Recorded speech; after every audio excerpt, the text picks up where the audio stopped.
엄마, 10분 안에 도망쳐요. 백화점 피팅룸 앞 소영과 구두 굽을 맞추던 순간 영순의 손에 쥔 휴대폰이 거칠게 떨려왔어요.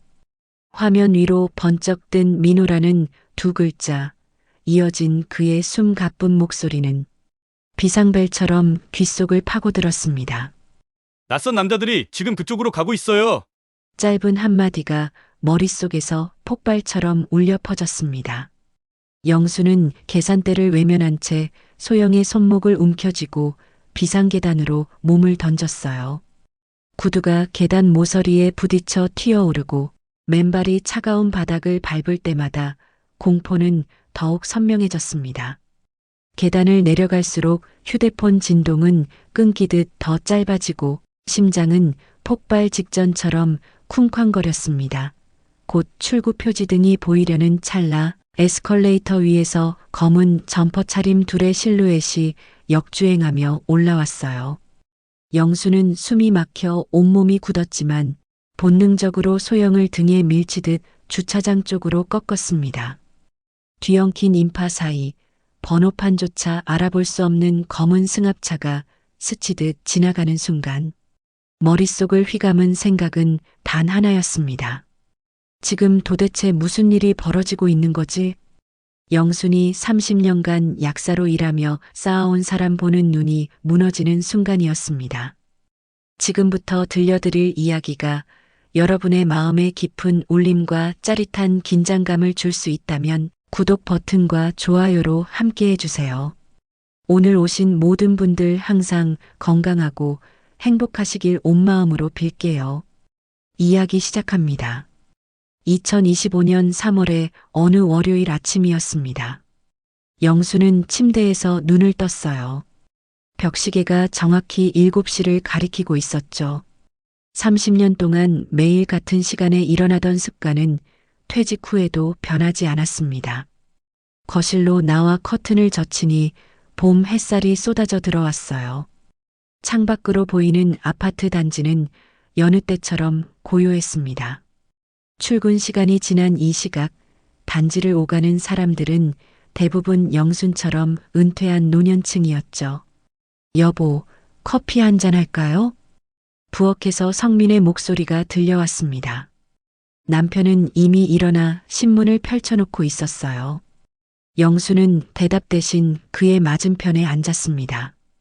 김이 모락모락 피어오르는 커피잔을 손에 쥐니 손바닥에 온기가 전해졌죠. 시선이 자연스럽게 거실벽으로 향했습니다. 그곳에는 가족 사진들이 나란히 걸려 있었어요. 민호가 초등학교 입학식 날 찍은 사진, 대학 졸업식 사진, 치과 의사 가운을 처음 입고 찍은 사진까지. 그런데 그 옆에는 텅 빈 액자가 하나 걸려 있었습니다. 영수는 그 빈 액자를 바라보며 한숨을 내쉬었어요. 원래 그 자리는 민호의 결혼 사진을 위해 비워둔 곳이었습니다. 하지만 34살이 된 아들은 아직도 연애 한번 제대로 해본 적이 없었죠. 또 그 액자 보고 있어요?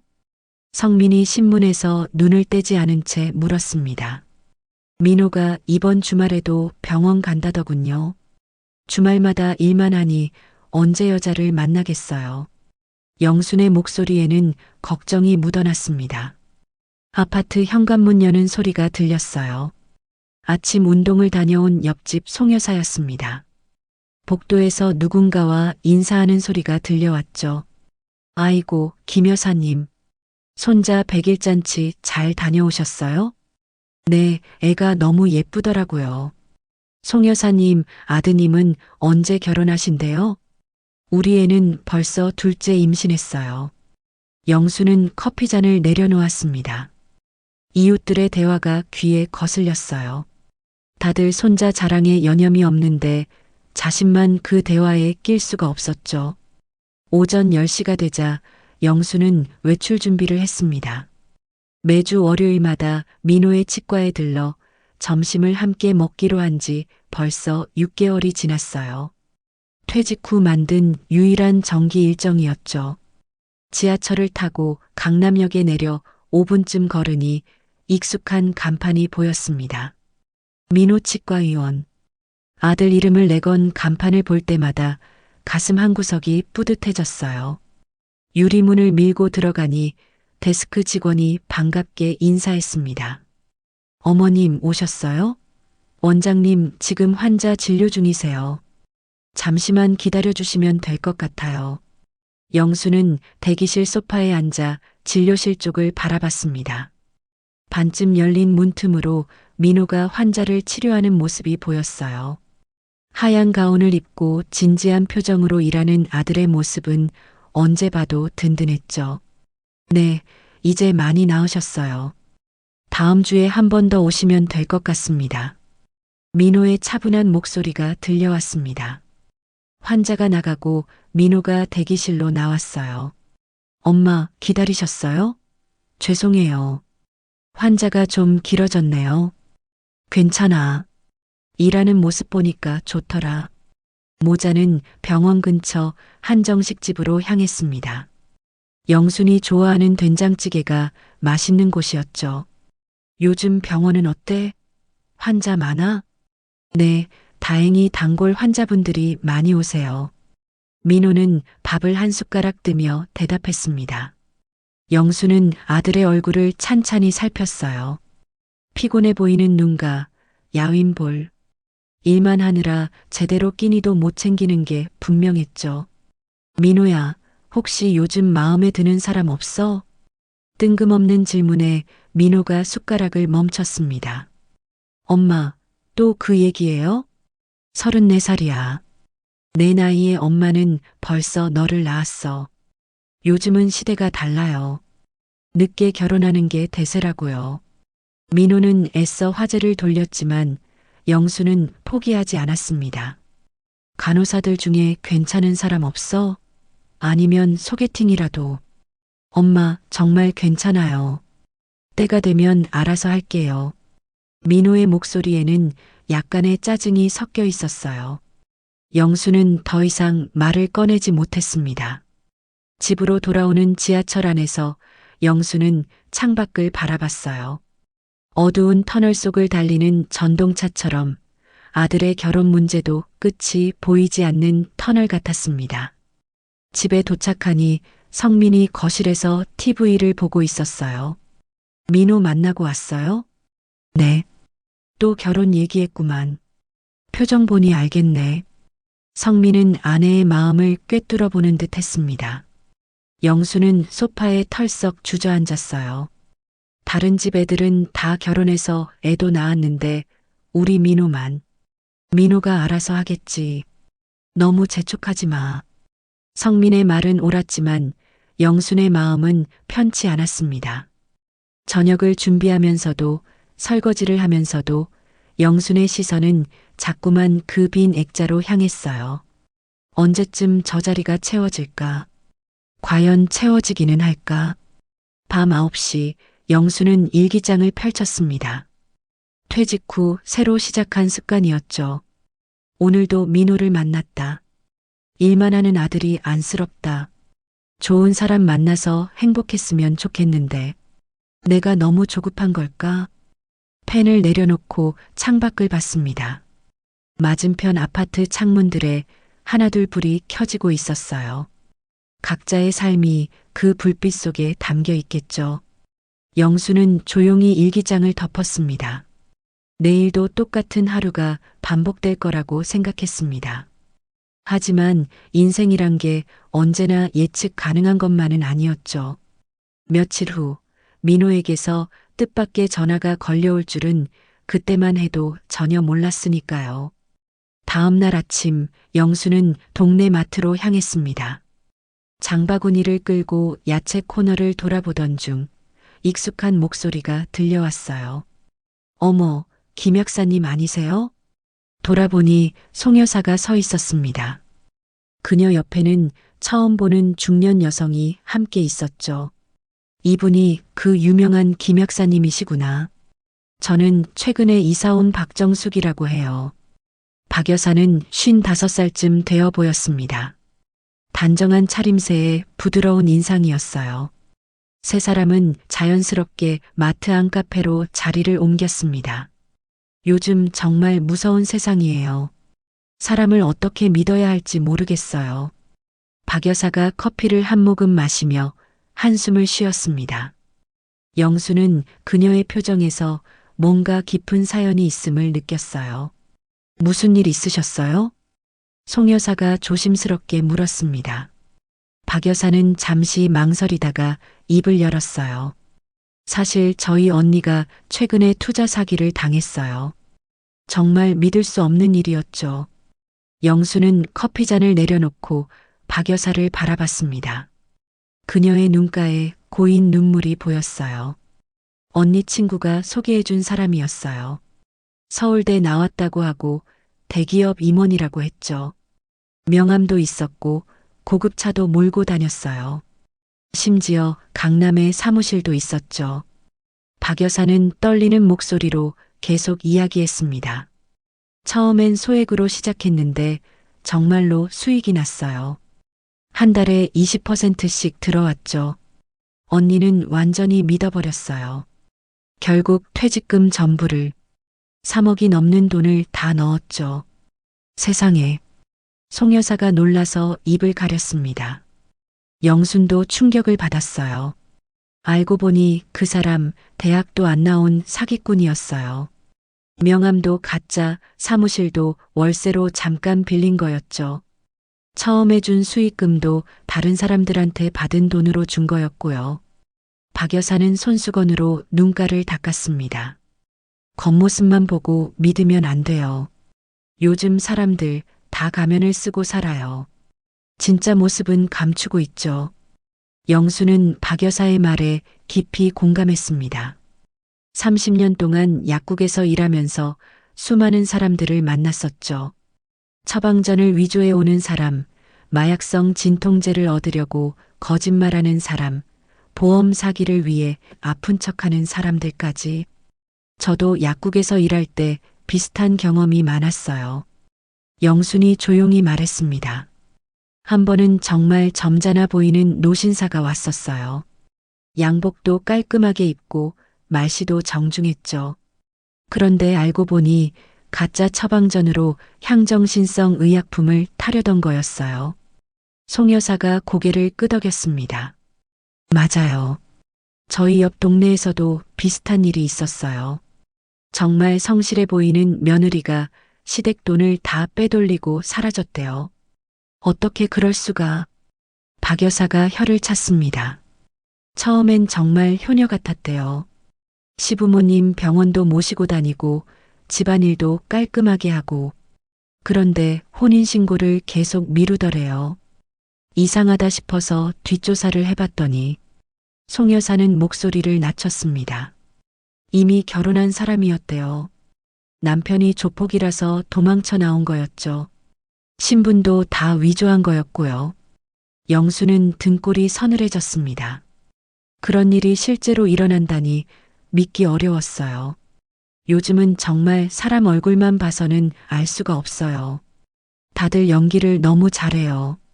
박 여사가 한숨을 쉬며 말했습니다. 카페를 나와 집으로 돌아오는 길, 영수는 계속 그들의 대화를 떠올렸습니다. 사람의 겉모습과 속마음이 얼마나 다를 수 있는지, 믿음이 얼마나 쉽게 배신당할 수 있는지. 집에 도착하니 성민이 거실에서 신문을 읽고 있었어요. 당신 요즘 금융사기가 정말 많대요. 영순이 장바구니를 내려놓으며 말했습니다. 신문에도 매일 나와. 특히 노년층 대상 사기가 심각하다고 하더군. 성민이 신문을 접으며 대답했어요. 오늘 마트에서 만난 박 여사님 언니도 3억이나 사기당했대요. 3억이나? 세상에. 성민도 놀란 표정이었습니다. 영수는 소파에 앉으며 계속 이야기했어요. 그래도 우리는 운이 좋은 거예요. 그런 일 안 당하고 살았으니까. 그렇지. 하지만 항상 조심해야 해. 사기꾼들은 갈수록 교묘해지니까. 그날 저녁 영수는 TV를 보며 저녁을 먹었습니다. 뉴스에서는 또 다른 사기 사건을 보도하고 있었어요. 이번엔 젊은 여성이 가짜 재벌 2세에게 속아 큰 돈을 잃었다는 내용이었죠. 피해자는 상대방이 보여준 명품과 고급차, 그리고 번듯한 사무실을 보고 완전히 믿었다고 진술했습니다. 기자의 목소리가 거실에 울려 퍼졌습니다. 영수는 젓가락을 내려놓고 화면을 응시했어요. 인터뷰에 나온 피해자는 울먹이며 말했습니다. 정말 완벽했어요. 말투도 교양 있고 매너도 좋았어요. 부모님도 만나 뵀는데 그것도 다 가짜였대요. 영수는 마음이 무거워졌습니다. 저 젊은 여성의 모습이 남의 일 같지 않았어요. 누구나 속을 수 있다는 생각이 들었죠. 민호도 조심해야 할 텐데. 영순이 혼잣말처럼 중얼거렸습니다. 성민이 고개를 돌려 아내를 바라봤어요. 민호가 왜? 아니, 그냥. 민호는 너무 순진해서 걱정이에요. 세상 물정을 잘 몰라요. 의사가 뭘 모르겠어. 별 걱정을 다 하네. 성민은 가볍게 웃었지만 영순의 표정은 진지했습니다. 당신은 몰라요. 민호가 얼마나 순수한지. 사람을 의심할 줄을 몰라요. 그날 밤 영수는 침대에 누워서도 낮에 들은 이야기들이 머릿속을 맴돌았습니다. 겉모습에 속아 큰 피해를 본 사람들의 이야기가 자꾸 떠올랐어요. 우리 민호는 괜찮겠지. 그래도 34살인데. 하지만 마음 한구석에는 불안감이 자리 잡고 있었습니다. 아들이 너무 일만 하고 살아서 연애 경험도 없고 사람 보는 눈도 없을 것 같았거든요. 영수는 뒤척이다가 일어나 물을 마시러 부엌으로 갔습니다. 창밖으로 보이는 도시의 불빛들이 반짝이고 있었어요. 저 불빛들 속에 얼마나 많은 거짓과 진실이 섞여 있을까요? 내가 너무 예민한 건가? 영수는 고개를 저었습니다. 하지만 마음속 불안감은 쉽게 사라지지 않았어요. 마치 폭풍 전의 고요함처럼 뭔가 일어날 것 같은 예감이 들었죠. 며칠 뒤 민호의 전화를 받게 될 줄은, 그리고 그 전화가 얼마나 큰 변화를 가져올지는 아직 알 수 없었습니다. 목요일 아침 영수는 평소보다 일찍 눈을 떴습니다. 창밖으로 들리는 참새 소리가 유난히 맑게 들렸어요. 봄이 완연히 찾아온 3월 중순이었죠. 부엌에서 아침 준비를 하는 동안 성민은 거실에서 운동을 하고 있었습니다. 퇴직 후 시작한 홈트레이닝이 이제는 일상이 되었어요. 여보, 오늘 부녀회 모임 있지 않아요? 성민이 스쿼트를 하며 물었습니다. 영수는 달걀을 프라이팬에 올리며 대답했어요. 네, 2시에 있어요. 이번에 새로 이사 온 집들이 많아서 회비 문제 논의한대요. 아침 식사를 마치고 영수는 집안일을 시작했습니다. 빨래를 돌리고 거실을 청소하며 평범한 일과를 보냈죠. 그러다 문득 민호 방 앞에 멈춰섰어요. 아들이 독립한 지 5년이 지났지만 여전히 그 방은 민호 방이라고 불렸습니다. 방문을 열고 들어가니 책상 위에 놓인 액자가 눈에 들어왔어요. 민호가 치과의사 면허증을 받던 날 찍은 사진이었죠. 그때 아들의 표정이 얼마나 밝았는지 영수는 지금도 생생히 기억하고 있었습니다. 이제 정말 어른이 됐구나. 영수는 액자를 살짝 닦아주며 생각했습니다. 하지만 마음 한구석에는 여전히 아쉬움이 남아 있었어요. 직업적으로는 성공했지만 개인적인 삶에서는 아직 미완성인 것 같았거든요. 11시가 되자 영수는 외출 준비를 했습니다. 오늘은 단골 미용실에 가기로 한 날이었어요. 3개월마다 한 번씩 파마를 하러 가는 것도 이제는 일상의 일부가 되었죠. 미용실은 아파트 상가 2층에 있었습니다. 들어서자 원장님이 반갑게 맞아주었어요. 어머, 김 약사님 오셨네요. 오늘도 평소대로 하실 거죠? 네, 너무 과하지 않게 부탁해요. 영수는 거울 앞에 앉았습니다. 미용실은 동네 아줌마들의 사랑방 같은 곳이었어요. 이런저런 소식들이 오가는 정보의 집결지였죠. 참, 김 약사님, 아드님은 요즘 어떠세요? 원장님이 머리를 만지며 물었습니다. 그냥 그래요. 일만 하고 살아요. 아직도 여자친구 없으세요? 그렇게 잘난 의사 선생님이. 영수는 거울 속 자신의 얼굴을 보며 씁쓸하게 웃었습니다. 요즘 젊은 사람들은 결혼을 안 하려고 해요. 혼자가 편하대요. 그래도 부모 마음은 다르죠. 우리 딸도 32인데 시집갈 생각을 안 해요. 두 사람은 한숨을 나눠 쉬었습니다. 파마를 하는 3시간 동안 영수는 여러 이야기를 들었어요. 누구네 아들이 결혼했다는 소식, 누구네 며느리가 임신했다는 소식들이 끊이지 않았죠. 미용실을 나온 영수는 부녀의 모임 장소로 향했습니다. 아파트 커뮤니티 센터 소회의실에는 이미 여러 명이 모여 있었어요. 영순 씨 오셨네요. 머리 새로 하셨네. 예뻐요. 회장인 최 여사가 인사했습니다. 영수는 빈자리에 앉으며 주변을 둘러봤어요. 15명 정도가 모인 것 같았습니다. 회의는 예상대로 지루했습니다. 관리비 인상 문제, 주차장 배정 문제, 층간소음 민원 등 늘 반복되는 주제들이었죠. 영수는 건성으로 듣다가 핸드폰을 확인했습니다. 민호에게서 아무 연락이 없었어요. 오늘도 점심 거르겠네. 영수는 속으로 한숨을 쉬었습니다. 회의가 끝나갈 무렵 박 여사가 뜬금없는 이야기를 꺼냈어요.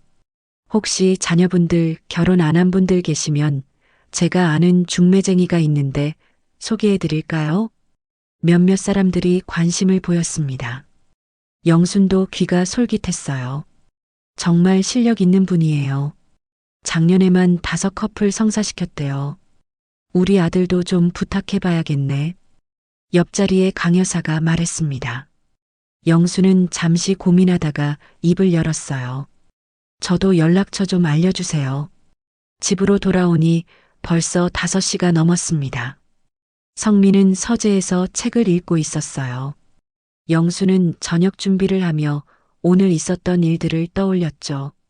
저녁 식사 시간, 영수는 조심스럽게 말을 꺼냈습니다. 여보, 오늘 부녀회에서 중매쟁이 소개받았어요. 중매쟁이요? 성민이 놀란 표정으로 쳐다봤습니다. 민호한테 한번 권해볼까 해서요. 민호가 뭐라고 할 것 같아요?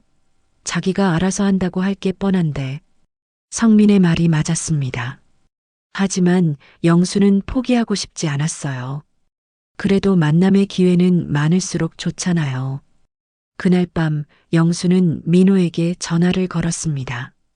신호음이 길게 이어지다가 겨우 전화를 받았어요. 엄마, 무슨 일이에요? 지금 병원인데. 아직도 병원이야? 8시가 넘었는데. 환자가 많아서요. 간단히 말씀하세요. 영수는 잠시 망설이다가 중매 이야기를 꺼냈습니다. 예상대로 민호의 반응은 차가웠어요. 엄마, 제발 그런 거 하지 마세요. 제가 알아서 할게요. 언제 알아서 할 건데? 곧이요. 정말 곧. 민호의 목소리에는 짜증이 섞여 있었습니다. 영수는 더 이상 말하지 못하고 전화를 끊었어요. 전화를 끊고 나니 마음이 무거웠습니다. 아들과의 대화는 늘 이런 식이었어요. 결혼 이야기만 나오면 서로 불편해지고 말았죠. 영수는 TV를 켜고 드라마를 봤습니다. 화면 속에서는 젊은 남녀가 사랑을 속삭이고 있었어요. 저런 평범한 연애를 우리 아들도 했으면 좋겠다는 생각이 들었죠. 10시가 되어 잠자리에 들었습니다. 성민은 이미 코를 골고 있었어요. 영수는 천장을 바라보며 이런저런 생각에 잠겼습니다. 민호가 정말 곧 여자친구를 사귈까? 아니면 또 그냥 하는 말일까? 내일은 금요일이었습니다. 주말에는 친정 언니를 만나기로 했고 다음 주에는 동창회가 있었어요. 평범하고 반복적인 일상이 계속될 거라고 생각했죠. 하지만 인생은 늘 예상치 못한 순간에 변화를 가져다 줍니다. 바로 다음 날 저녁 민호에게서 전화가 올 줄은 꿈에도 몰랐으니까요. 그것도 엄마, 저 여자친구 생겼어요 라는 믿기 힘든 소식과 함께 말이죠. 금요일 저녁 6시 30분, 영수는 저녁 준비를 하고 있었습니다. 갈비찜을 만들기 위해 고기를 손질하던 중이었죠. 성민은 거실에서 뉴스를 보고 있었어요. 싱크대 위에 놓인 핸드폰이 울리기 시작했습니다. 젖은 손을 앞치마에 닦으며 화면을 확인하니 민호였어요. 이 시간에 전화라니 조금 의외였습니다. 여보세요, 민호야? 영수는 핸드폰을 어깨와 귀 사이에 끼고 받았습니다. 엄마. 민호의 목소리가 평소와 달랐어요. 뭔가 들뜬 것 같기도 하고 긴장한 것 같기도 했죠. 엄마, 저 할 말이 있어요. 영수는 고기 손질하던 칼을 내려놓았습니다. 아들의 목소리에서 뭔가 특별한 기운이 느껴졌거든요. 무슨 일인데? 병원에 무슨 문제라도 있어? 아니요, 그게 아니라. 민호가 잠시 말을 멈췄습니다. 전화 너머로 심호흡하는 소리가 들렸어요. 영순의 심장이 빨라지기 시작했습니다. 엄마, 저 여자친구 생겼어요. 순간 영수는 자신의 귀를 의심했습니다. 핸드폰을 떨어뜨릴 뻔했어요. 다리에 힘이 풀려 가까운 의자에 털썩 주저앉았죠. 뭐라고? 지금 뭐라고 했어? 영순의 목소리가 떨렸습니다. 거실에 있던 성민도 아내의 반응에 놀라 고개를 돌렸어요. 여자친구가 생겼다고요. 한 달 정도 사귀었어요. 민호의 목소리는 이제 확실히 들떠 있었습니다. 영수는 가슴이 두근거려 손으로 심장 부근을 눌렀어요. 한 달이나 됐는데 이제야 말하는 거야? 확실해지고 나서 말하려고 했어요. 이번 주 일요일에 집에 데려가도 될까요? 영수는 입이 떡 벌어졌습니다. 믿을 수가 없었어요. 어제까지만 해도 중매 이야기에 짜증내던 아들이 갑자기 여자친구를 데려온다니. 정말이야? 농담하는 거 아니지? 엄마, 제가 그런 걸로 농담해요? 정말이에요. 이소영이라고 31살이고 피아노 학원에서 아이들 가르치는 선생님이에요. 소영? 영수는 그 이름을 입속으로 되뇌었습니다. 피아노 선생님이라니 뭔가 단아하고 교양 있는 여성이 떠올랐어요. 어떻게 만났어? 영순의 목소리에 호기심이 가득했습니다. 병원 근처 길에서 다친 고양이를 발견했는데 소영이도 그 고양이를 도우려고 하고 있었어요. 같이 병원으로 데려가서 치료해주고 그러다가 자연스럽게 민호의 설명을 들으며 영수는 눈시울이 뜨거워졌습니다. 동물을 사랑하는 마음이 통한 만남이라니 아들답다는 생각이 들었어요. 그래, 일요일 몇 시에 올 거야? 점심때쯤 갈게요. 엄마, 너무 부담스러운 음식 하지 마세요. 무슨 소리야? 당연히 정성껏 준비해야지. 전화를 끊고 영수는 한동안 멍하니 앉아 있었습니다. 성민이 다가와 어깨에 손을 얹었어요. 무슨 일이에요? 표정이 이상한데. 여보, 민호가 여자친구를 데려온대요. 성민의 눈이 커졌습니다. 그도 믿기 어려운 표정이었죠. 정말? 우리 민호가 일요일에 집에 온대요. 피아노 선생님이래요. 부부는 서로를 바라보며 믿을 수 없다는 듯 웃었습니다. 영수는 갑자기 눈물이 났어요. 기쁨의 눈물이었죠. 드디어 우리 아들도. 성민이 아내를 안아주었습니다. 그날 밤 영수는 잠을 이룰 수가 없었어요. 머릿속에는 온갖 생각들이 소용돌이쳤습니다.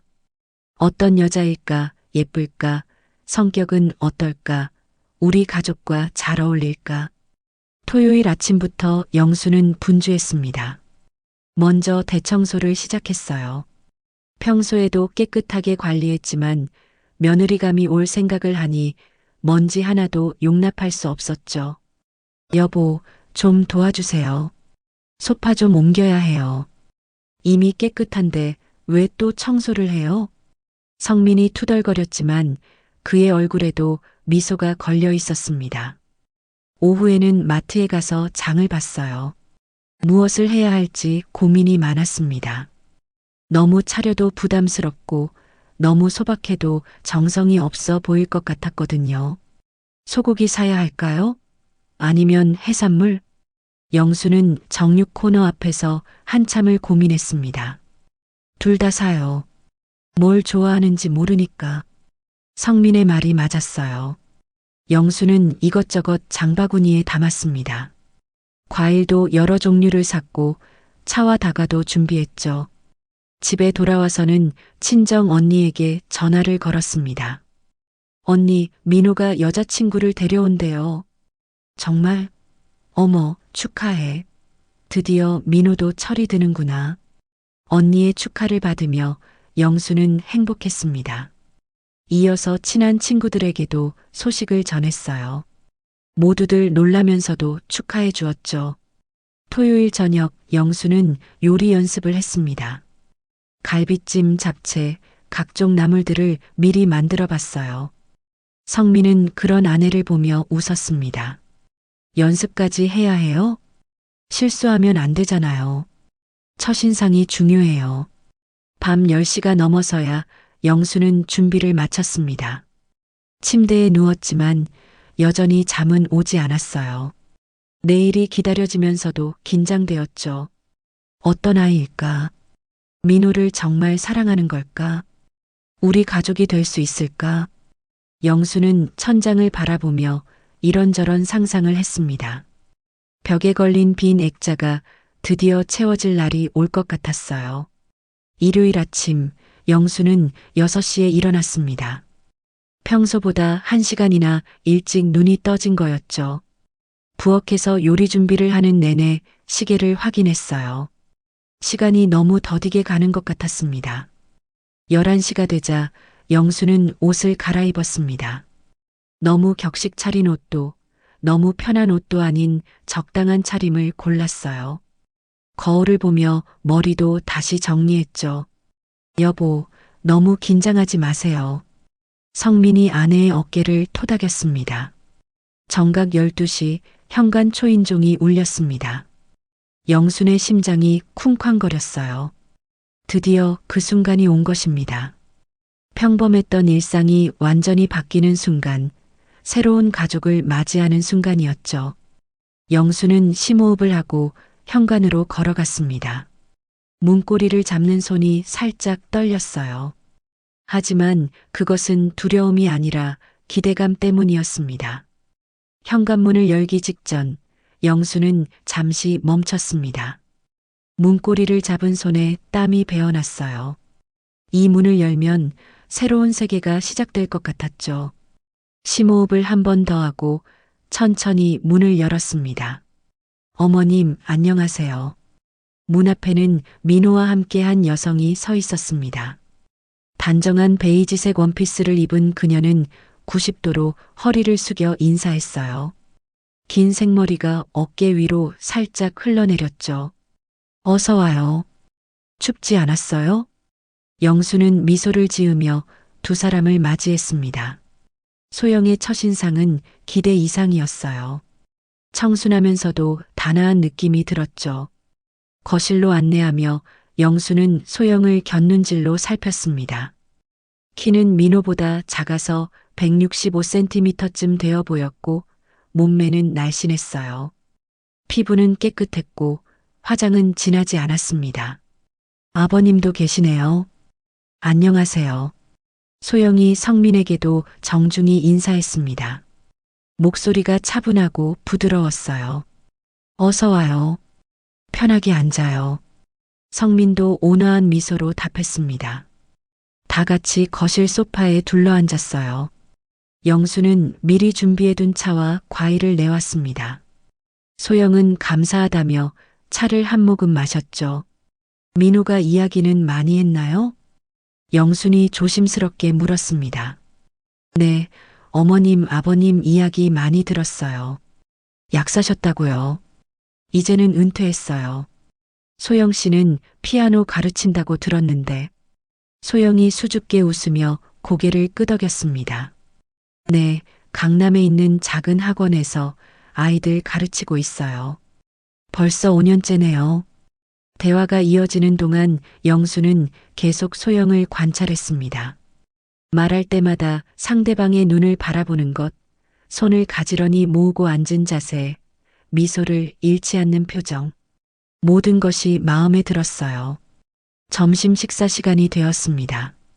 영순이 정성껏 준비한 음식들이 식탁에 올라왔어요. 갈비찜, 잡채, 각종 나물, 김치까지. 와, 정말 많이 준비하셨네요. 감사합니다. 소영의 눈이 반짝였습니다. 식사를 하며 영수는 소영에 대해 더 많은 것을 알게 되었어요. 부모님을 일찍 여의고 고모 손에서 자랐다는 것, 음대를 나왔다는 것, 취미가 독서와 요가라는 것까지. 부모님이 안 계시다니 많이 힘드셨겠어요. 영순의 목소리에 연민이 묻어났습니다. 12살 때 교통사고로.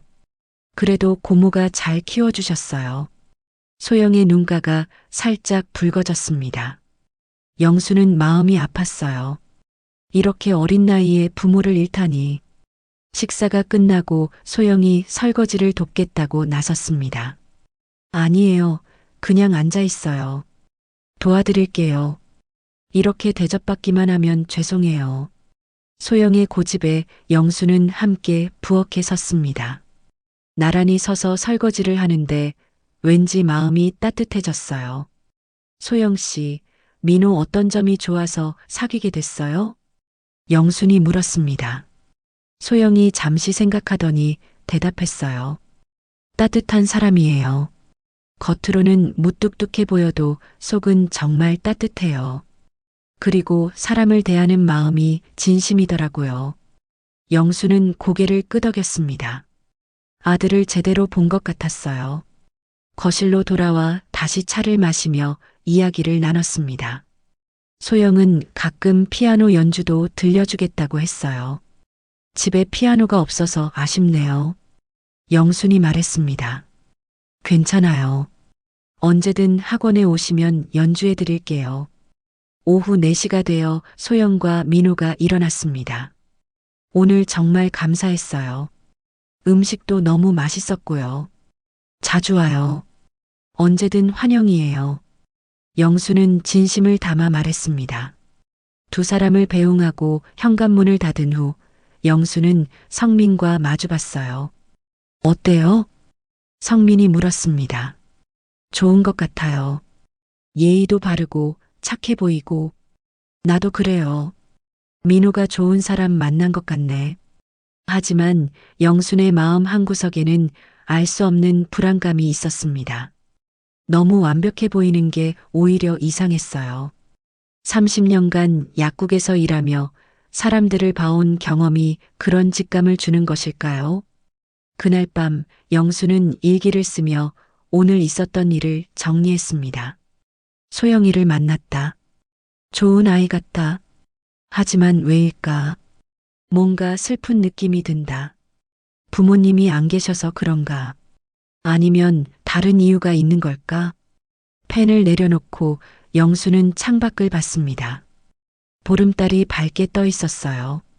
다음 날 아침 영수는 송 여사를 만났습니다. 어머, 들었어요. 아드님이 여자친구를 데려왔다면서요? 네, 어제 왔다 갔어요. 어떤 아이예요? 영수는 잠시 망설이다가 대답했습니다. 예쁘고 착해요. 피아노 선생님이고요. 좋겠네요. 그런데 표정이 왜 그래요? 송 여사의 질문에 영수는 억지로 웃었습니다. 아니에요. 그냥 너무 갑작스러워서. 하지만 송 여사의 눈빛은 의미심장했어요. 너무 완벽한 사람은 조심해야 해요. 제 경험상 그래요. 송 여사의 말이 영순의 마음을 더 불안하게 만들었습니다. 집에 돌아온 영수는 민호에게 전화를 걸었어요. 소영이는 잘 들어갔어? 네, 엄마. 오늘 정말 감사했어요. 소영이도 너무 좋아했어요. 그래. 근데 민호야, 소영이 집은 어디야? 경기도 쪽이에요. 혼자 원룸에 살아요. 가족은 정말 고모밖에 없어? 네, 왜요? 아니야. 그냥 물어본 거야. 전화를 끊고 영수는 깊은 생각에 빠졌습니다. 뭔가 더 알아봐야 할 것 같은 느낌이 들었어요. 하지만 동시에 자신이 너무 의심이 많은 건 아닌지 고민도 되었죠. 내가 너무 예민한 걸까? 아니면 정말 뭔가 있는 걸까? 영수는 결론을 내리지 못한 채 하루를 보냈습니다. 기쁨과 불안이 교차하는 이상한 감정이었어요. 새로운 가족을 맞이하는 설렘과 동시에 알 수 없는 불안감이 계속 마음을 짓눌렀죠. 2개월이 흘렀습니다. 봄이 완연해진 5월, 영순의 일상은 완전히 달라져 있었어요.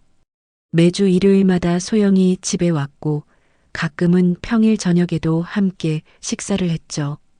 영수는 이제 소영을 거의 가족처럼 여기게 되었습니다. 어느 토요일 오후 민호에게서 전화가 왔어요. 엄마, 내일 소영이랑 같이 가도 될까요? 중요한 이야기가 있어서요. 민호의 목소리에는 결의가 담겨 있었습니다. 영수는 직감적으로 무슨 이야기인지 알 것 같았어요. 그래, 몇 시에 올 거야? 11시쯤 갈게요. 전화를 끊고 영수는 성민에게 말했습니다. 내일 민호가 중요한 이야기가 있대요. 아마 결혼 이야기인 것 같아요. 성민도 고개를 끄덕였습니다. 두 사람 모두 예상하고 있던 일이었죠. 일요일 아침, 영수는 평소보다 더 정성스럽게 음식을 준비했습니다. 소영이 좋아하는 불고기와 각종 나물, 된장찌개까지. 식탁을 차리며 영수는 묘한 감정에 휩싸였어요. 기쁘면서도 아쉽고 설레면서도 걱정스러운 복잡한 마음이었죠. 정각 11시 현관문이 열렸습니다. 민호와 소영이 들어왔는데 두 사람의 표정이 평소보다 진지했어요. 어서 와요. 영순이 두 사람을 맞이했습니다. 거실에 모두 둘러앉자 민호가 먼저 입을 열었어요. 엄마, 아빠, 저희 결혼하려고 해요. 예상했던 말이었지만 막상 들으니 가슴이 뛰었습니다. 소영은 수줍게 고개를 숙이고 있었어요. 그래, 잘 생각했어. 언제쯤 하려고? 성민이 차분하게 물었습니다. 가을쯤 생각하고 있어요. 10월이나 11월이요. 좋지. 소영 씨 고모님과도 상의했어? 소영이 고개를 들며 대답했습니다. 네, 고모도 좋아하세요. 다만 고모가 좀 바쁘셔서 자주 못 뵐 것 같아요. 영수는 소영의 표정에서 약간의 그늘을 느꼈습니다. 가족이 적어서 외로웠을 거라는 생각이 들었어요. 우리가 가족이 되어줄게요. 걱정하지 마요. 영순이 소영의 손을 잡으며 말했습니다. 소영의 눈가가 붉어졌어요. 감사해요, 어머님. 점심을 먹으며 결혼 준비에 대한 이야기를 나눴습니다. 예식장은 어디로 할지, 신혼집은 어떻게 할지, 혼수는 어떻게 준비할지 등등. 예식은 간소하게 하고 싶어요. 소영이 조심스럽게 말했습니다. 저희 쪽 하객이 많지 않아서 고모랑 고모 가족 몇 명, 친구 몇 명이 전부예요. 영수는 마음이 아팠습니다. 결혼식 날 신부 측 하객이 적으면 얼마나 쓸쓸할까요? 괜찮아요. 우리 쪽에서 많이 초대하면 되죠. 식사를 마치고 소영이 화장실에 간 사이 민호가 부모님께 말했습니다. 소영이가 혼자 자라서 가족에 대한 그리움이 커요. 엄마 아빠가 잘 대해주세요. 당연하지. 우리 며느리인데. 영순이 대답했습니다. 하지만 마음 한구석에는 여전히 풀리지 않는 의문이 있었어요. 소영의 과거에 대해 너무 모르는 게 많았거든요. 두 사람이 돌아간 후 영수는 집안 정리를 하며 생각에 잠겼습니다. 이제 정말 새로운 가족을 맞이하게 되는 거였어요. 빈 액자도 곧 채워질 것이고 어쩌면 손주도 볼 수 있을지 모릅니다. 다음 날부터 영순의 일상은 더욱 바빠졌습니다. 예식장 알아보기, 혼수 준비하기, 청첩장 명단 작성하기 등 할 일이 산더미였죠. 수요일 오후 영수는 소영과 함께 웨딩드레스를 보러 갔습니다. 청담동의 한 웨딩샵에서 소영은 여러 드레스를 입어봤어요. 이건 어때요, 어머님? 하얀 드레스를 입은 소영은 천사 같았습니다. 영수는 감동해서 눈물이 날 뻔했어요. 정말 예뻐요. 우리 민호가 보면 넋을 잃겠네. 소영이 수줍게 웃었습니다.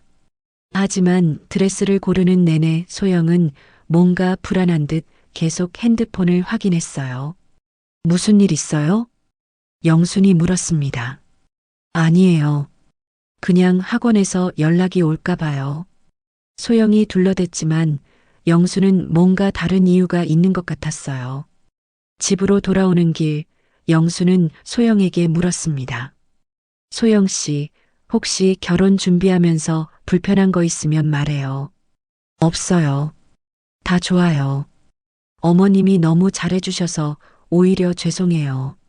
뭐가 죄송해요? 우리 며느리인데. 영수는 소영의 어깨를 토닥였습니다.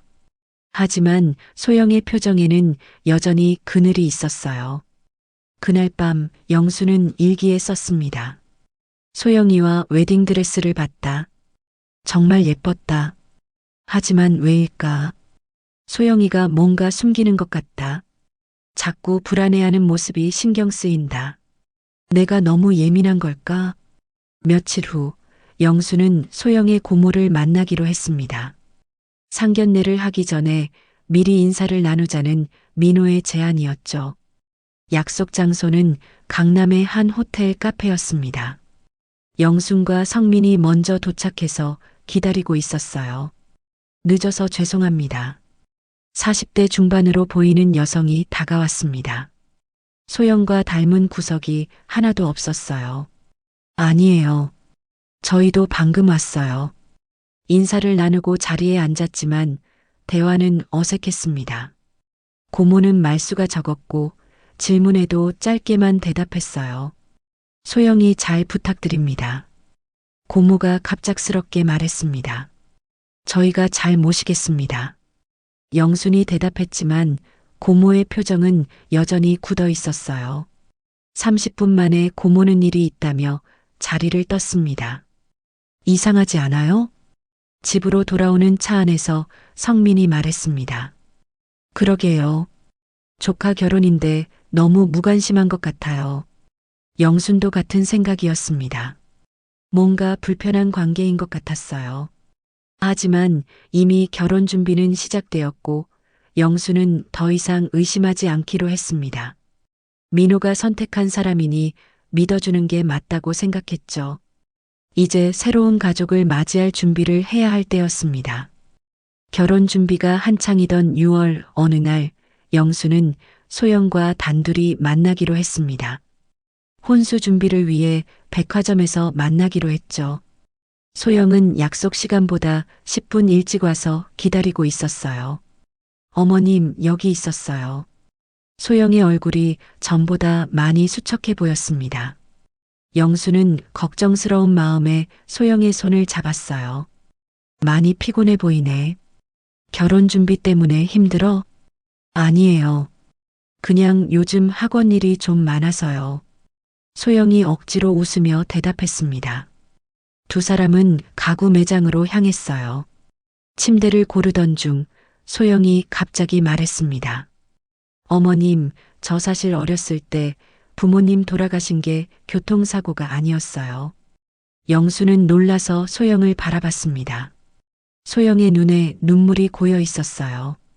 아버지가 도박에 빠지셔서 빚이 너무 많아졌어요. 결국 극단적인 선택을 하셨죠. 어머니도 충격으로 곧 돌아가셨고요. 영수는 말문이 막혔습니다. 그런 아픈 과거가 있었다니. 고모한테 얘기하기 싫어서 교통사고라고 둘러댔어요. 민호 씨한테도 아직 말 못했고요. 소영의 어깨가 떨리고 있었습니다. 영수는 소영을 꼭 안아주었어요. 괜찮아. 이제 우리가 가족이잖아. 과거는 과거일 뿐이야. 소영은 영순의 품에서 한참을 울었습니다. 지나가는 사람들이 쳐다봤지만 영수는 개의치 않았어요. 카페로 자리를 옮겨 차를 마시며 소영은 더 많은 이야기를 들려주었습니다. 고모는 저를 키워주긴 했지만 늘 부담스러워했어요. 고모부도 저를 달가워하지 않았고요. 그래서 대학 졸업하자마자 독립했어요. 영수는 소영의 외로웠을 시간들을 생각하니 마음이 아팠습니다. 피아노는 어떻게 배웠어? 엄마가 피아노 선생님이셨어요. 어렸을 때 엄마한테 배운 게 전부예요. 나중에 혼자 연습해서 실력을 늘렸죠. 소영의 이야기를 들으며 영수는 많은 것을 이해하게 되었습니다. 왜 가족 이야기를 꺼리는지, 왜 고모와 사이가 어색한지, 민호 씨를 만나고 처음으로 가족의 따뜻함을 느꼈어요. 어머님, 아버님도 너무 잘해주시고, 저한테는 꿈만 같은 일이에요. 소영의 진심이 느껴졌습니다. 영수는 소영의 손을 꼭 잡았어요. 이제 외롭지 않을 거야. 우리가 있잖아. 그날 이후로 영순과 소영의 사이는 더욱 가까워졌습니다. 영순은 소영을 진짜 딸처럼 여기게 되었고 소영도 영순에게 마음을 열었어요. 일주일 후 영순은 소영의 피아노 연주를 듣기 위해 학원을 찾았습니다. 강남의 작은 건물 3층에 있는 아담한 학원이었어요. 어머님 오셨어요? 소영이 반갑게 맞이했습니다.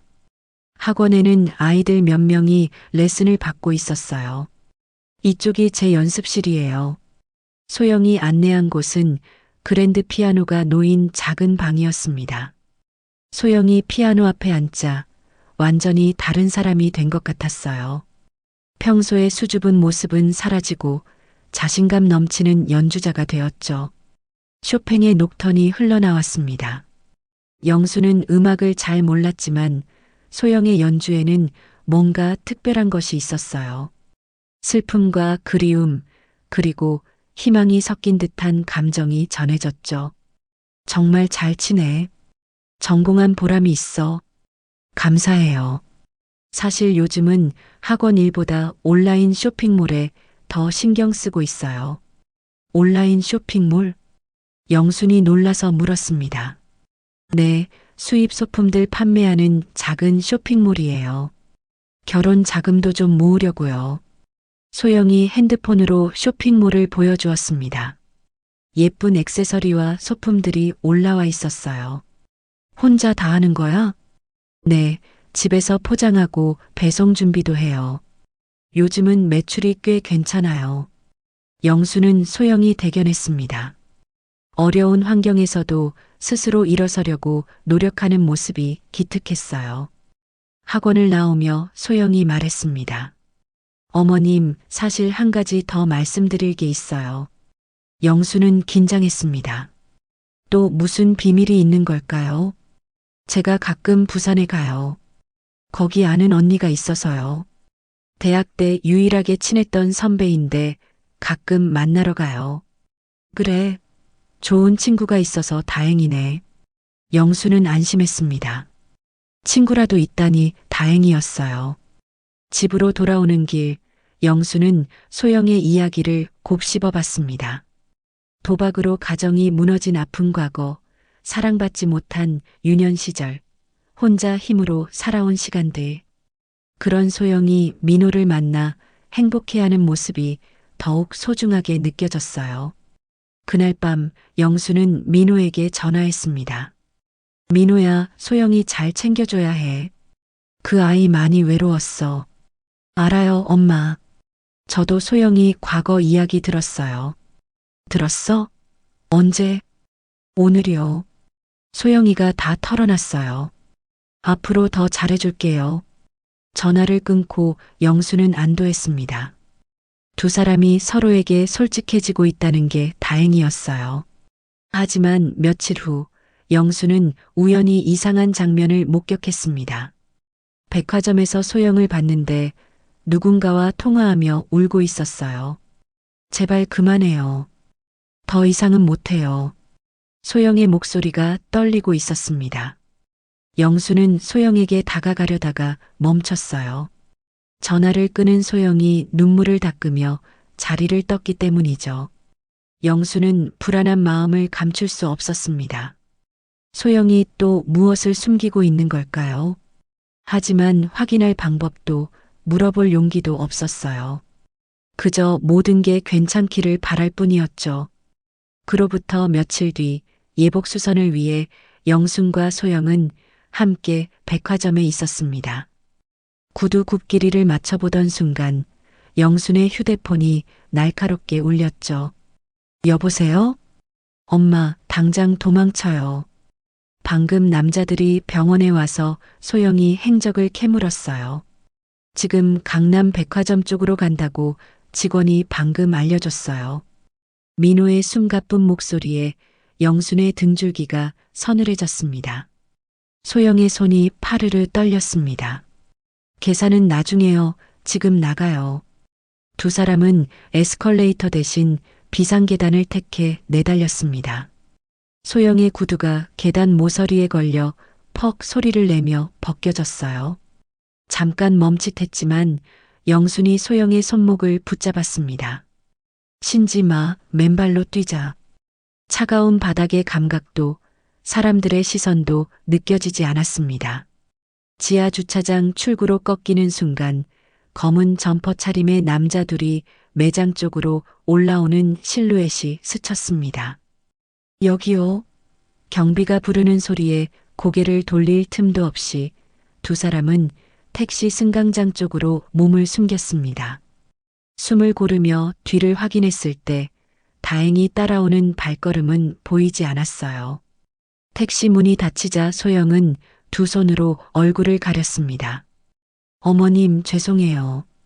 영수는 떨리는 숨을 삼켰습니다. 민호가 괜한 소리를 할 리 없는데 무언가 무서운 진실이 분명히 다가오고 있음을 영수는 직감했습니다. 그날 밤 영수는 일기에 짧게 적었습니다. 오늘 처음으로 막연한 불안이 현실의 발소리로 들렸다. 7월의 무더운 여름 결혼 준비는 순조롭게 진행되고 있었습니다. 영순의 집은 매일같이 웃음소리로 가득했어요. 소영이 퇴근 후 자주 들러 저녁을 함께 먹었고 주말에는 민호와 함께 와서 시간을 보냈죠. 어느 토요일 오후 네 사람은 거실에 모여 결혼식 준비 상황을 점검하고 있었습니다. 예식장은 11월 10일로 확정했어요. 가든 웨딩홀이에요. 민호가 태블릿을 보여주며 설명했습니다. 사진 속 예식장은 아름다운 정원이 있는 곳이었어요. 정말 예쁘네. 소영이가 좋아하겠다. 영순이 만족스러운 표정으로 말했습니다.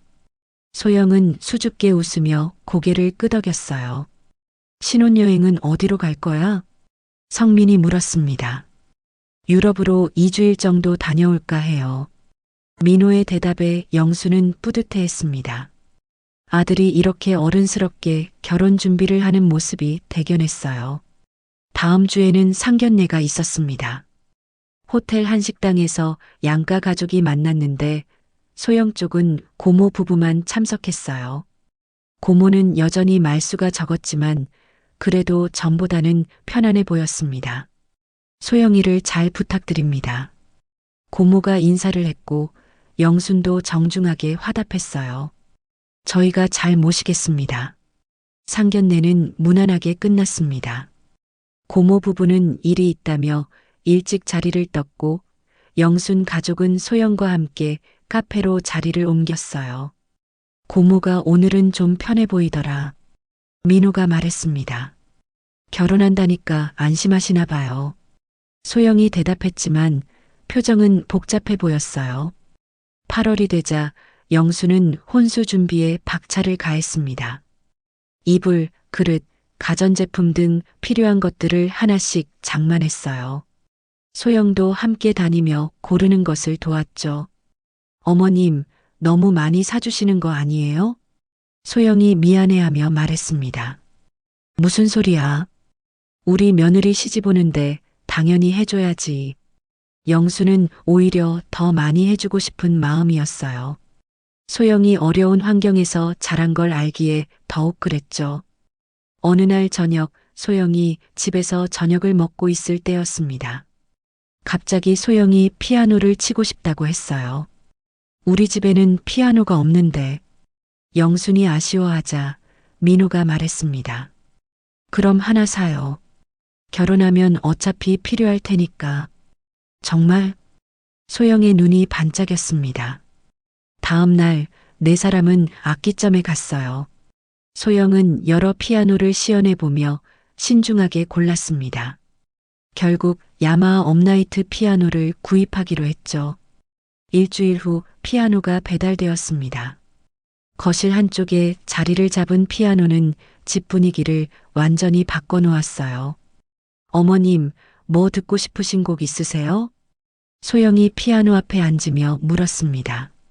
아무거나 쳐줘. 내가 치는 건 다 좋아. 영순이 대답하자 소영은 미소를 지으며 연주를 시작했어요. 영화 주제곡부터 클래식까지 다양한 곡들이 집안을 가득 채웠습니다. 정말 잘 친다. 성민도 감탄했습니다. 민호는 소영을 자랑스러운 눈빛으로 바라보고 있었어요. 그날 이후로 소영은 집에 올 때마다 피아노를 쳤습니다. 영수는 그 시간이 가장 행복했어요. 온 가족이 모여 음악을 듣는 평화로운 순간이었죠. 9월이 되면서 결혼식이 2달 앞으로 다가왔습니다. 청첩장도 나왔고 하객 명단도 거의 정리되었어요. 소영은 점점 더 자주 집에 왔고 때로는 영순과 단둘이 시간을 보내기도 했죠. 어머님, 저 정말 행복해요. 어느 날 소영이 불쑥 말했습니다. 두 사람은 집 근처 공원을 산책하고 있었어요. 민호 씨도 좋고 어머님 아버님도 너무 좋아요. 진짜 가족이 생긴 것 같아요. 소영의 목소리가 떨렸습니다. 영수는 소영의 손을 꼭 잡았어요. 우리도 내가 와서 행복해. 민호도 많이 밝아졌고 실제로 민호는 소영을 만난 후 완전히 달라졌습니다. 전에는 일만 하던 아들이 이제는 일찍 퇴근해서 데이트를 하고 주말마다 가족과 시간을 보냈어요. 집으로 돌아오는 길에 소영이 갑자기 멈춰섰습니다. 어머님, 제가 온라인 쇼핑몰 하는 거 아시죠? 응, 알지. 사실 요즘 매출이 많이 늘었어요. 결혼 후에는 학원 그만두고 쇼핑몰에만 집중하려고요. 영수는 고개를 끄덕였습니다. 소영이 자신의 일을 열심히 하는 모습이 기특했어요. 민호도 알아? 네, 오히려 민호 씨가 더 적극적으로 도와주고 있어요. 두 사람이 서로 돕고 의지하는 모습이 보기 좋았습니다. 그런데 며칠 후 영수는 우연히 소영의 핸드폰 화면을 보게 되었어요. 소영이 화장실에 간 사이 테이블 위에 놓인 핸드폰에 메시지가 떴던 것입니다. 미래야, 연락 좀 해. 급해. 발신자는 저장되지 않은 번호였습니다. 영수는 순간 당황했어요. 미래라니 소영을 다른 이름으로 부르는 사람이 있다는 건가요? 소영이 돌아오자 영수는 아무 일 없었다는 듯 행동했습니다. 하지만 마음속에는 의문이 자리 잡았어요. 그날 밤 영수는 잠을 이루지 못했습니다. 미래라는 이름, 급하다는 메시지. 뭔가 불안한 예감이 들었어요. 하지만 결혼을 2달 앞둔 시점에서 괜한 의심을 하고 싶지는 않았죠. 내가 너무 예민한 거겠지. 별일 아닐 거야. 영수는 스스로를 다독이며 눈을 감았습니다. 하지만 불안감은 쉽게 사라지지 않았어요. 11월 10일 드디어 결혼식 날이 밝았습니다. 영수는 새벽 5시에 눈을 떴어요.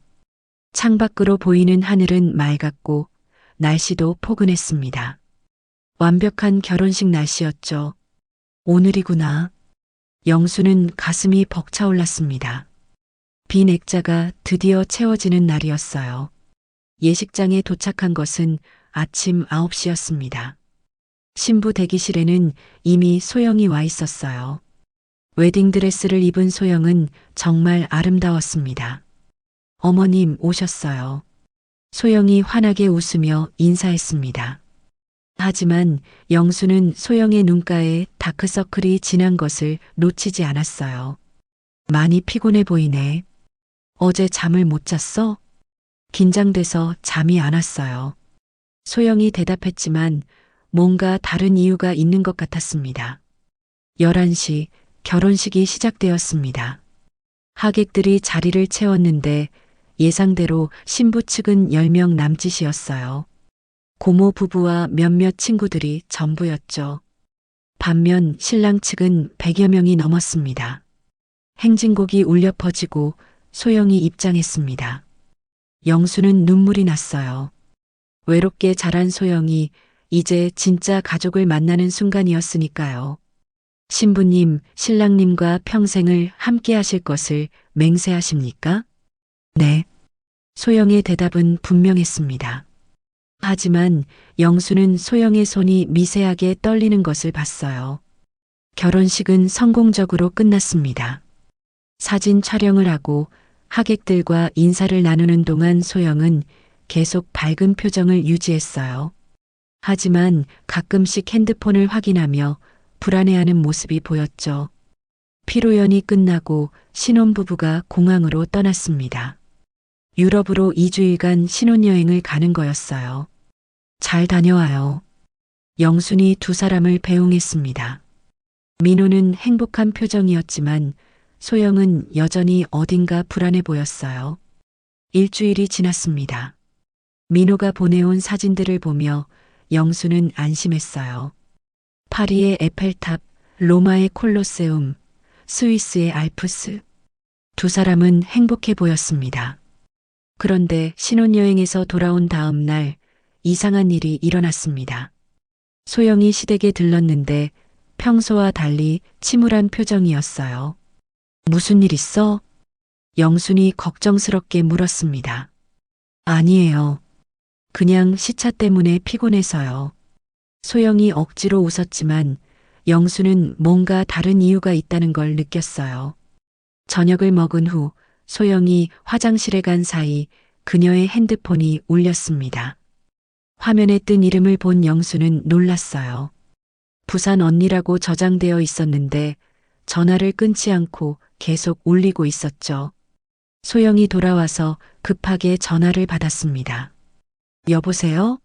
지금은 좀. 네, 알겠어요. 짧은 통화였지만 소영의 얼굴이 창백해졌어요. 무슨 일이야? 민호가 물었습니다. 아니야. 친구가 좀 급한 일이 있대. 그날 이후로 소영의 행동이 이상해지기 시작했습니다. 혼인신고를 하자는 민호의 말에 계속 핑계를 대며 미뤘어요. 서류를 다시 떼어와야 해요. 고모한테 부탁해놨는데 시간이 좀 걸린대요. 민호는 이해한다고 했지만 영수는 뭔가 이상했습니다. 결혼식은 했는데 왜 혼인신고를 미루는 걸까요? 12월이 되었습니다. 신혼집으로 이사한 부부는 행복해 보였지만 영순의 불안감은 커져만 갔어요. 소영이 가끔 시댁에 왔지만 예전처럼 편안해 보이지 않았습니다. 어느 날 영수는 우연히 소영의 가방에서 떨어진 영수증을 주었습니다. 부산행 고속버스 티켓이었어요. 날짜를 보니 결혼식 일주일 전이었죠. 결혼 직전에 부산에 갔었구나. 왜 말 안 했을까? 영수는 영수증을 가방에 다시 넣어두었지만 의문은 계속 남았습니다. 며칠 후 소영이 또 이상한 행동을 했어요. 가족 모임에서 갑자기 자리를 뜨더니 1시간이나 돌아오지 않았습니다. 민호가 찾으러 나갔다가 주차장에서 전화 통화하는 소영을 발견했다고 했죠. 누구랑 통화했어? 민호가 물었을 때 소영은 또 온라인 쇼핑몰 고객이라고 둘러댔습니다. 영수는 점점 확신하게 되었어요. 소영이 뭔가 큰 비밀을 숨기고 있다는 것을. 하지만 이미 결혼한 상황에서 어떻게 해야 할지 막막했습니다. 그날 밤 영수는 성민과 진지한 대화를 나눴어요. 여보, 소영이가 뭔가 숨기는 것 같아요. 나도 그런 느낌이 들어. 혼인신고도 안 하고. 어떻게 해야 할까요? 성민이 한숨을 쉬었습니다. 일단 지켜보자. 민호가 알아서 하겠지. 하지만 영순의 마음은 편치 않았어요. 30년간 약사로 일하며 키운 직감이 계속 경고를 보내고 있었습니다. 뭔가 큰일이 일어날 것 같은 불길한 예감이 들었죠. 다음 날 아침 민호에게서 전화가 왔습니다. 엄마, 소영이가 어젯밤에 나갔다가 새벽에 들어왔어요. 물어봐도 대답을 안 해요. 민호의 목소리에는 걱정이 가득했습니다. 영수는 가슴이 철렁 내려앉았어요. 일단 진정하고 천천히 대화해봐. 전화를 끊고 영수는 불안감에 휩싸였습니다. 완벽해 보였던 결혼식, 행복해 보였던 신혼부부. 하지만 그 이면에는 뭔가 어둡고 위험한 비밀이 숨어 있는 것 같았어요. 12월 중순의 어느 날, 영수는 민호의 치과를 방문했습니다. 점심을 같이 먹기로 했는데 민호의 표정이 어두웠어요. 엄마, 소영이가 요즘 이상해요. 민호가 커피를 마시며 말했습니다. 목소리에 피로감이 묻어났어요. 혼인신고는 계속 미루고 신분증도 안 보여줘요. 지갑에 뭐가 있는지도 모르겠어요. 영순의 가슴이 답답해졌습니다. 아들도 이제 뭔가 이상하다는 걸 느끼고 있었어요. 그리고 어제는 새벽 2시에 나갔다가 4시에 들어왔어요. 어디 갔냐고 물어도 대답을 안 해요. 민호의 눈가에 다크서클이 짙었습니다. 영수는 아들이 안쓰러웠어요. 가족사진 찍자고 해도 계속 피해요. 핑계가 매번 달라요. 영수는 더 이상 참을 수 없었습니다. 민호야, 소영이랑 진지하게 대화해봐야 할 것 같아. 그날 저녁 영수는 집에서 소영을 기다렸습니다. 소영이 시댁에 들른다고 했거든요. 6시가 되어 소영이 도착했는데 얼굴이 창백했어요. 어머님, 안녕하세요. 소영의 목소리가 평소보다 작았습니다. 손에는 선물 봉투를 들고 있었는데 손이 미세하게 떨리고 있었어요. 거실에 앉아 차를 마시던 중 소영의 핸드폰이 계속 울렸습니다. 하지만 소영은 받지 않고 무음으로 돌렸어요. 전화 안 받아도 돼? 영순이 물었습니다. 스팸 전화예요. 소영이 대답했지만 화면에 뜬 발신자 표시는 부산이라는 글자가 보였어요. 저녁을 먹는 동안 소영은 거의 먹지 못했습니다. 젓가락질도 제대로 못하고 물만 계속 마셨어요. 소영아, 무슨 일 있니? 영순이 걱정스럽게 물었습니다. 아니에요. 그냥 요즘 피곤해서. 그 순간 소영의 핸드폰에 메시지가 왔습니다. 소영이 확인하자마자 얼굴이 하얗게 질렸어요. 급하게 일어나며 말했습니다. 어머님, 저 급한 일이 생겨서 먼저 가봐야 할 것 같아요. 무슨 일인데? 온라인 쇼핑몰에 문제가 생겨서요. 죄송해요.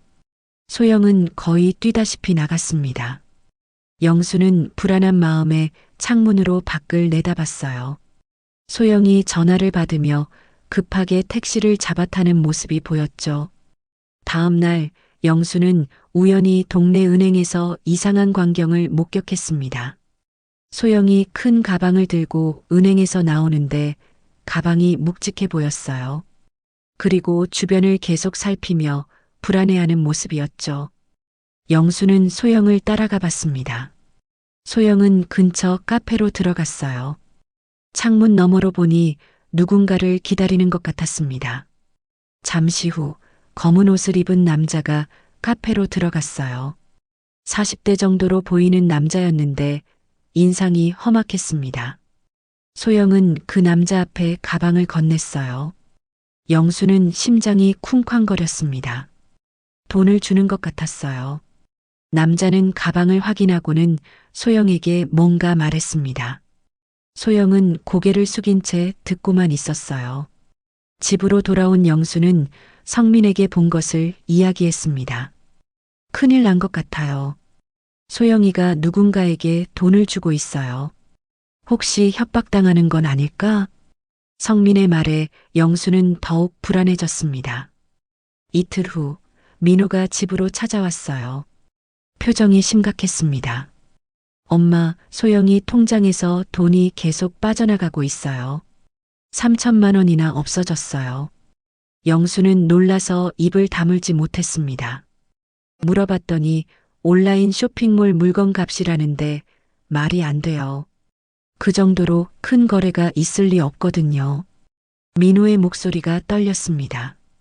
영수는 아들을 안쓰럽게 바라봤어요. 그리고 어제 소영이 캐리어를 꺼내놨어요. 어디 가냐고 물으니까 친구 결혼식이래요. 근데 청첩장도 없고 그날 밤 소영이 집을 나간 후 돌아오지 않았습니다. 민호의 전화에도 받지 않았어요.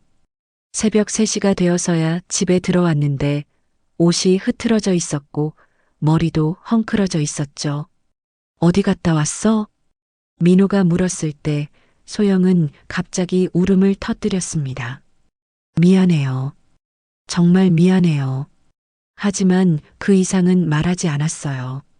다음 날 아침 영수는 민호에게서 충격적인 전화를 받았습니다. 엄마, 소영이가 편지만 남기고 사라졌어요. 영수는 다리에 힘이 풀렸습니다. 편지에는 이렇게 쓰여 있었어요. 미안해요. 더 이상은 못하겠어요. 모든 걸 설명하고 싶지만 지금은 할 수 없어요.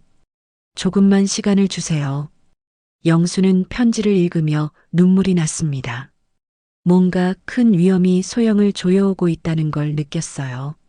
그런데 오후에 더 충격적인 일이 일어났습니다. 민호의 치과에 낯선 남자들이 찾아왔던 것입니다. 이소영이라는 여자 아시죠? 아니, 한미래라고 해야 하나? 민호는 당황했습니다. 미래라니, 그게 누구인지 몰랐어요. 우리가 찾는 여자예요. 당신 부인 맞죠? 그 여자 어디 있는지 알려주시죠. 남자들의 말투는 위협적이었습니다. 민호는 무서워서 경찰에 신고했고 남자들은 도망쳤어요. 영수는 이제 확신했습니다. 소영이 가짜 이름으로 살고 있었다는 것을, 그리고 누군가가 그녀를 찾고 있다는 것을. 그날 밤 영수는 잠을 이룰 수 없었어요. 소영이 어디에 있을지, 무슨 위험에 처해 있을지 걱정되었습니다. 동시에 아들을 속인 소영에 대한 분노도 느껴졌죠. 도대체 정체가 뭐야? 왜 우리를 속인 거야?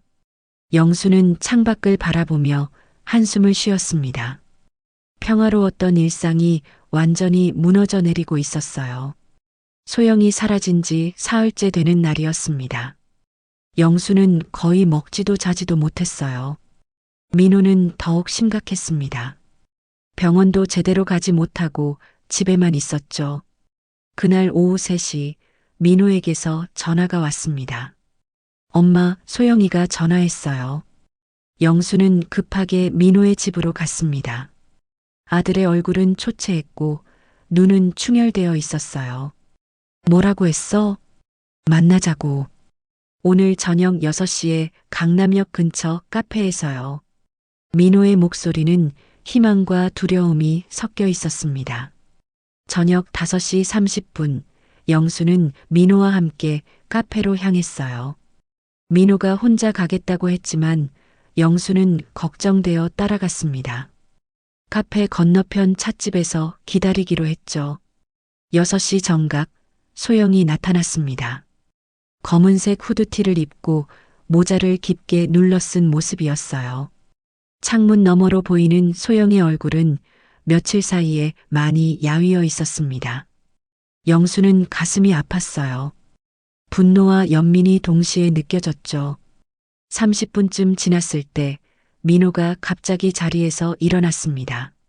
소영은 고개를 숙인 채 울고 있었어요.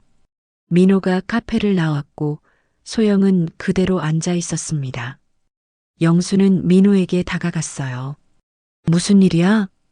민호의 눈에 눈물이 고여 있었습니다. 엄마, 소영이가. 아니, 그 사람 이름이 한미래래요. 이미 결혼한 사람이에요. 영수는 다리에 힘이 풀렸습니다. 예상은 했지만 막상 들으니 충격이 컸어요. 남편이 사채업자래요. 도박빚 때문에 강제로 결혼했대요. 1년 전에 도망쳐 나왔다고. 민호는 말을 잇지 못했습니다. 영수는 아들을 꼭 안아주었어요. 집으로 돌아온 후 민호가 소영이 준 편지를 보여주었습니다. 민호 씨, 정말 죄송해요. 처음엔 잠시만 숨으려고 했어요. 하지만 당신을 만나고 사랑하게 되었어요. 그게 더 큰 죄가 되었네요. 남편이 저를 찾아냈어요. 더 이상 당신과 가족들을 위험에 빠뜨릴 수 없어요. 잊어주세요.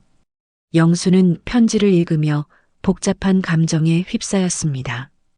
다음 날 아침 더 충격적인 일이 일어났어요. 민호의 집 현관문에 빨간 스프레이로 글씨가 쓰여 있었습니다. 빚 갚아라. 민호는 즉시 경찰에 신고했지만 범인을 찾기는 어려웠어요. 오후에는 영순의 집으로 전화가 왔습니다. 당신이 시어머니죠? 우리 아내 어디 있는지 알려주시죠. 거친 남자 목소리였어요. 영수는 두려움에 떨었습니다. 모릅니다. 우리도 찾고 있어요. 거짓말하지 마세요. 내 아내가 당신 아들이랑 결혼식까지 했다면서요? 그게 다 무효예요. 법적으로 내 아내니까. 전화는 일방적으로 끊겼습니다. 영수는 바로 경찰에 신고했어요.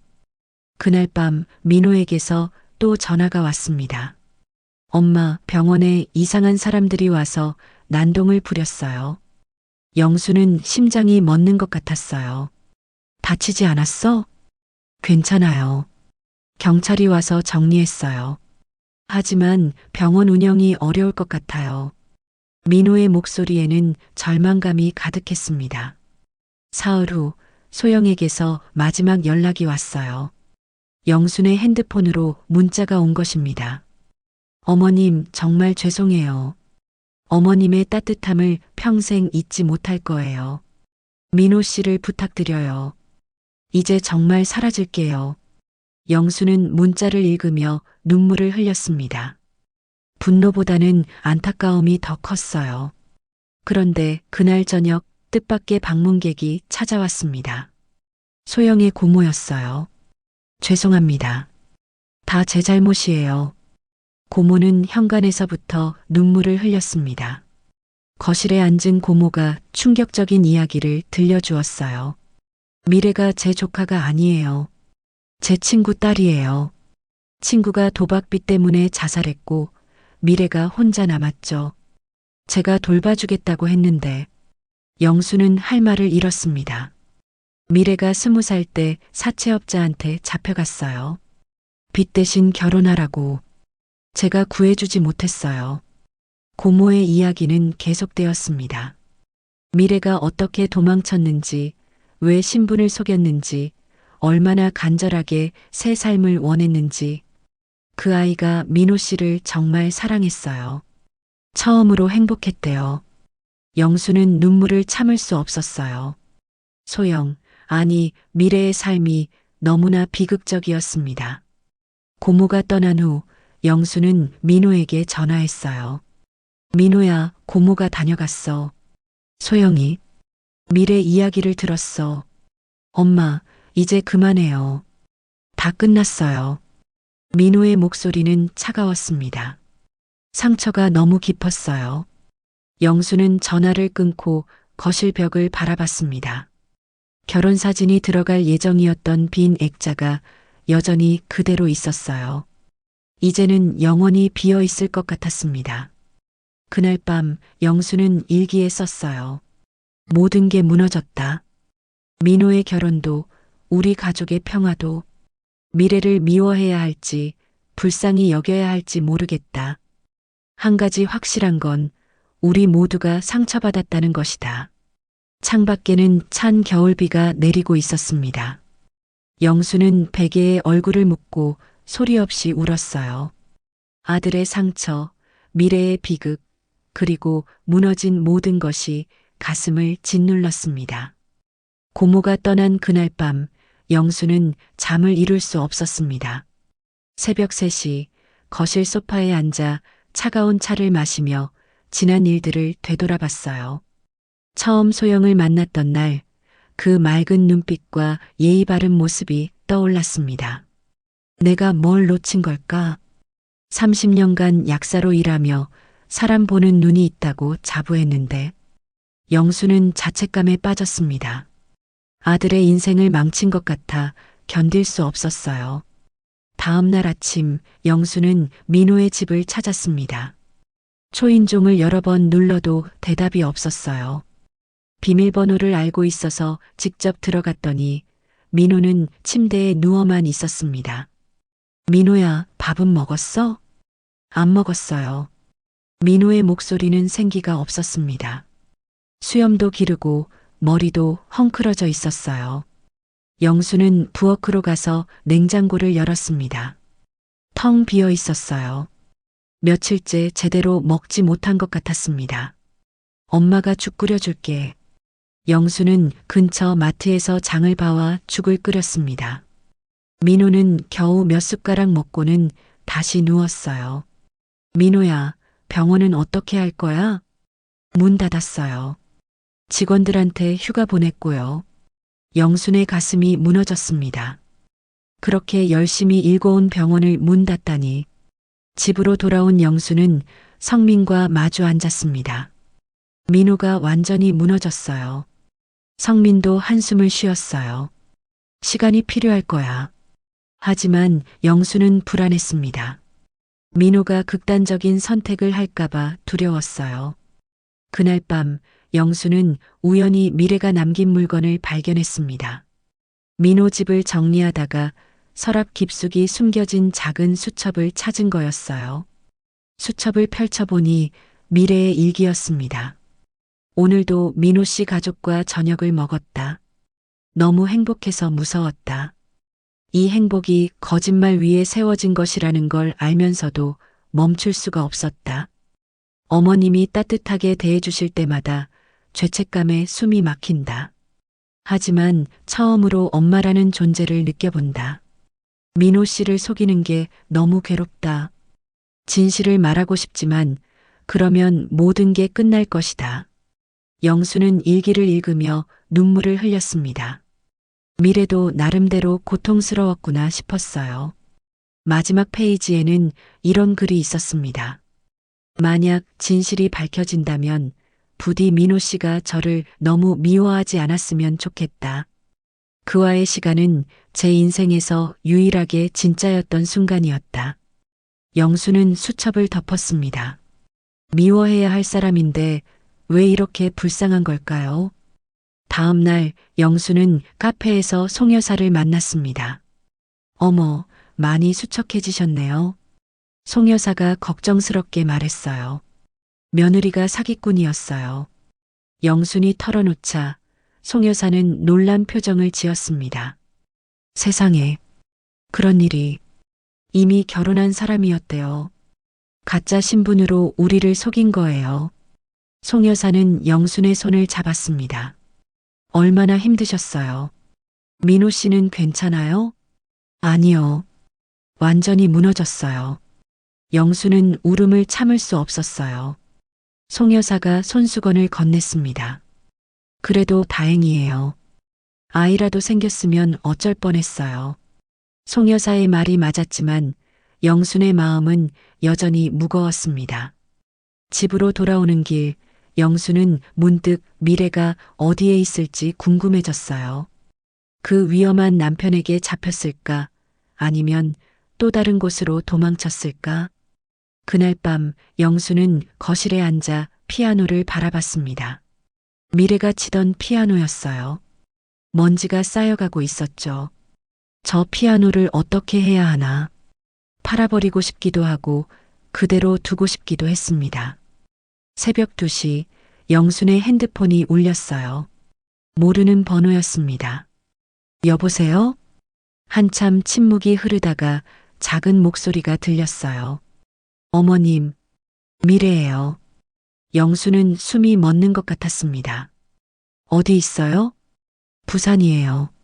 어머님, 정말 죄송해요. 용서받을 수 없다는 거 알아요. 미래의 목소리는 울먹이고 있었어요. 민호 씨는 괜찮나요? 당신이 그걸 물어요? 영순의 목소리가 차가워졌습니다. 죄송해요. 그냥 걱정돼서. 민호는 무너졌어요. 병원도 문 닫고 밥도 안 먹고 미래가 흐느끼기 시작했어요. 제가 다 망쳤어요. 죽고 싶어요. 그 말에 영수는 놀랐습니다. 그런 생각하지 마요. 당신도 피해자잖아요. 영순 자신도 놀랄 만한 말이 나왔어요. 어머님, 살아요. 어떻게든 살아서 제대로 된 삶을 살아요. 그게 속죄하는 길이에요. 전화는 끊겼습니다. 영수는 핸드폰을 내려놓고 한참을 앉아 있었어요. 날이 밝자 영수는 다시 민호를 찾아갔습니다. 오늘은 억지로라도 밖에 나가게 할 생각이었어요. 민호야, 엄마랑 산책이라도 하자. 싫어요. 제발. 엄마 부탁이야. 간신히 민호를 데리고 나왔습니다. 겨울 햇살이 따뜻했지만 민호의 표정은 여전히 어두웠어요. 엄마, 저 다시는 사랑 못할 것 같아요. 민호의 말에 영순의 가슴이 아팠습니다. 시간이 지나면 나아질 거야. 엄마는 몰라요. 얼마나 사랑했는지. 민호는 눈물을 흘렸습니다. 영수는 아들을 꼭 안아주었어요. 그날 밤 영수는 일기에 썼습니다. 가장 어두운 밤을 보내고 있다. 하지만 새벽은 올 것이다. 반드시 올 것이다. 미래와의 마지막 통화가 끝난 다음 날 아침, 영수는 평소보다 일찍 일어났습니다. 새벽 5시, 아직 어둠이 거치지 않은 시간이었죠. 거실로 나와 창밖을 바라보니 도시의 불빛들이 하나둘 켜지기 시작했어요. 영수는 결심했습니다. 더 이상 이렇게 끌 수는 없다고. 민호를 위해서라도 이 상황을 정리해야 한다고 생각했어요. 아침 7시 영수는 민호에게 전화했습니다. 민호야, 오늘 꼭 만나야 해. 중요한 이야기가 있어. 엄마, 저 지금은. 제발. 엄마 부탁이야. 민호는 마지못해 승낙했습니다. 10시에 만나기로 했어요. 영수는 그 사이에 할 일이 있었습니다. 9시가 되자마자 변호사 사무실로 전화를 걸었어요. 가정폭력과 강제 결혼을 이유로 이혼 소송이 가능한지 상담받고 싶습니다. 전화를 끊고 영수는 깊은 숨을 내쉬었습니다. 이제 시작이었어요. 10시 정각 민호가 도착했습니다. 여전히 수척한 모습이었지만 그래도 며칠 전보다는 나아 보였어요. 무슨 일이에요? 민호가 물었습니다. 영수는 아들의 눈을 똑바로 바라봤어요. 미래를 만나러 갈 거야. 민호의 얼굴이 굳어졌습니다. 왜요? 이제 와서 왜? 해결해야 해. 이대로는 안 돼. 영순의 목소리는 단호했습니다. 성민도 고개를 끄덕였어요. 엄마 말이 맞아. 법적으로든 뭐든 정리를 해야 해. 민호는 한참을 침묵하다가 입을 열었습니다. 저도 갈게요. 영수는 놀랐지만 아들의 결심을 존중했습니다. 오후 2시 세 사람은 강남의 한 카페에 도착했습니다. 미래가 지정한 장소였어요. 카페 구석자리에 모자를 깊게 눌러 쓴 미래가 앉아 있었죠. 어머님, 미래의 목소리는 떨리고 있었습니다. 눈은 울어서 부어 있었고 얼굴은 더욱 야위어 있었어요. 앉아요. 영순이 말했습니다. 네 사람이 마주 앉았어요. 잠시 침묵이 흘렀습니다. 미래야, 아니 한미래 씨. 이제 진실을 다 말해요. 영순의 목소리는 차분했지만 단호했습니다. 미래는 고개를 들었어요. 눈에는 눈물이 고여 있었지만 이제는 더 이상 숨기지 않겠다는 결의가 보였습니다. 제 본명은 한미래예요. 28살이고요. 3년 전에 결혼했어요. 아니, 강제로 결혼당했어요. 미래의 이야기가 시작되었습니다. 부모님의 도박빚, 자살, 사채업자에게 끌려간 이야기, 3년간의 지옥 같은 결혼 생활, 그리고 1년 전 도망친 이야기까지 신분을 위조하고 서울로 왔어요. 피아노는 원래 할 줄 알았고 학원 일자리를 구했죠. 그러다 민호 씨를 만났어요. 미래는 민호를 바라봤습니다. 처음엔 정말 잠시만 숨으려고 했어요. 하지만 뭐요? 민호가 처음으로 입을 열었습니다. 목소리가 떨렸어요. 사랑하게 되었어요. 진짜로요. 제 인생에서 처음으로 행복했어요. 미래는 울음을 참으며 말을 이었습니다. 하지만 그들이 저를 찾았어요. 제 남편과 그의 조직원들이요. 돈을 요구했고 협박했어요. 더 이상은 못 견디겠어서 영수는 미래의 손목을 봤습니다. 소매 밖으로 보이는 새로운 상처들이 있었어요. 경찰에 신고는 했어? 성민이 물었습니다. 소용없어요. 법적으로 제가 그 사람 아내니까요. 혼인신고도 되어 있고 미래의 목소리에는 절망감이 가득했습니다. 영수는 가방에서 서류를 꺼냈어요. 오전에 변호사에게 받은 자료였습니다. 이혼 소송을 하자. 가정폭력과 강제 결혼을 이유로 충분히 가능해. 미래가 놀란 눈으로 영순을 바라봤습니다. 어머님이 왜? 너도 피해자야. 그리고 우리도 이 악몽에서 벗어나야 해. 영순의 말에 민호도 놀랐어요. 어머니가 미래를 도우려 한다는 게 믿기지 않았죠. 하지만 변호사 비용이 미래가 말했습니다. 우리가 도울게. 성민이 말했습니다. 민호는 부모님을 번갈아 봤어요. 엄마, 아빠, 정말이에요? 그래. 이게 유일한 해결책이야. 영수는 미래를 바라봤습니다. 대신 조건이 있어. 모든 걸 솔직하게 말하고 끝까지 함께 싸워야 해. 미래는 고개를 끄덕였습니다. 눈물이 볼을 타고 흘러내렸어요. 감사합니다. 정말 감사합니다. 그 순간 카페 문이 거칠게 열렸습니다. 검은 옷을 입은 남자 둘이 들어왔어요. 미래의 얼굴이 하얗게 질렸습니다. 저 사람들이에요. 미래가 떨리는 목소리로 말했습니다. 영수는 침착하게 핸드폰을 꺼냈어요. 미리 준비해둔 경찰서 번호를 눌렀습니다. 여기 강남역 카페입니다. 위협적인 사람들이 와서 남자들이 다가왔지만 영수는 물러서지 않았습니다. 경찰이 오고 있어요. 물러나세요. 영순의 단호한 목소리에 남자들이 잠시 멈칫했어요. 우리 아내 데려가러 왔어. 한 남자가 말했습니다. 아내가 아니에요. 곧 법적으로도 아니게 될 거예요. 민호가 일어서며 말했습니다. 그의 눈빛에는 결의가 담겨 있었어요. 5분 후 경찰이 도착했습니다.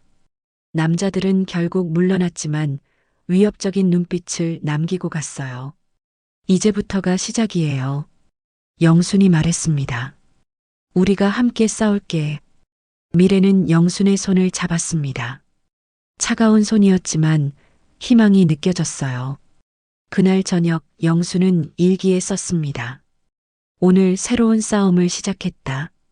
쉽지 않을 것이다. 하지만 이것이 옳은 길이라고 믿는다. 미래도 민호도 우리 모두가 자유로워지기 위해서는 이 싸움을 끝내야 한다. 창밖으로 겨울비가 내리기 시작했습니다. 차갑지만 깨끗한 비였어요. 모든 것을 씻어내는 비처럼 이 싸움도 그들의 상처를 씻어주기를 영수는 바랐습니다. 미래와 통화한 다음 날 아침 영수는 결심했습니다. 이 상황을 끝내야 한다고. 더 이상 이렇게 살 수는 없었어요. 아침 9시 영수는 민호에게 전화했습니다. 민호야, 엄마 집으로 와. 가족회의 해야 해. 싫어요. 할 얘기 없어요. 제발. 엄마 부탁이야. 이번 한 번만. 1시간 후 민호가 도착했습니다. 여전히 수척한 모습이었지만 그래도 씻고 면도는 한 것 같았어요. 거실에 모두 둘러앉았습니다. 미래는 부산에 있대. 이제 우리가 법으로 처리하자. 영수는 잠시 숨을 고르고 말을 이었습니다. 미래의 남편이 계속 우리를 괴롭힐 거야. 경찰에 신고해도 소용없어? 법적으로는 그 사람이 남편이니까. 그래서요? 민호가 차갑게 물었습니다. 속상하고 힘들지만 그렇게 해야 우리도 벗어날 수 있어. 민호가 벌떡 일어났어요. 왜 우리가 그 사람을 도와줘야 해요? 우릴 속였잖아요. 앉아. 끝까지 들어봐. 성민이 나직하게 말했습니다. 민호는 마지못해 다시 앉았어요. 영수는 미래의 일기장을 꺼냈습니다. 이걸 읽어봐. 민호는 망설이다가 일기장을 받았어요. 한 장 한 장 넘기며 읽는 동안 그의 눈에 눈물이 고였습니다. 이혼 소송을 도와주자. 그래야 우리도 이 악몽에서 벗어날 수 있어. 성민이 말했습니다. 오후에 영수는 다시 변호사 사무실을 찾았습니다. 증거만 충분하면 승소 가능성이 높습니다. 변호사의 말에 영수는 희망을 가졌습니다. 그날 저녁 영수는 미래에게 전화했어요. 일주일 후 미래가 서울로 올라왔습니다. 변호사 사무실에서 만난 미래는 많이 야위어 있었어요. 하지만 눈빛은 결연했습니다. 이혼하고 새 삶을 살 거예요. 제 본명으로 떳떳하게. 미래는 가정폭력의 증거들을 제출했습니다. 병원 진단서, 녹음 파일, 사진들. 보는 것만으로도 끔찍한 자료들이었어요. 소송이 시작되자 미래의 남편이 직접 나타났습니다. 영순이 처음 보는 그 남자는 정말 무서운 인상이었어요.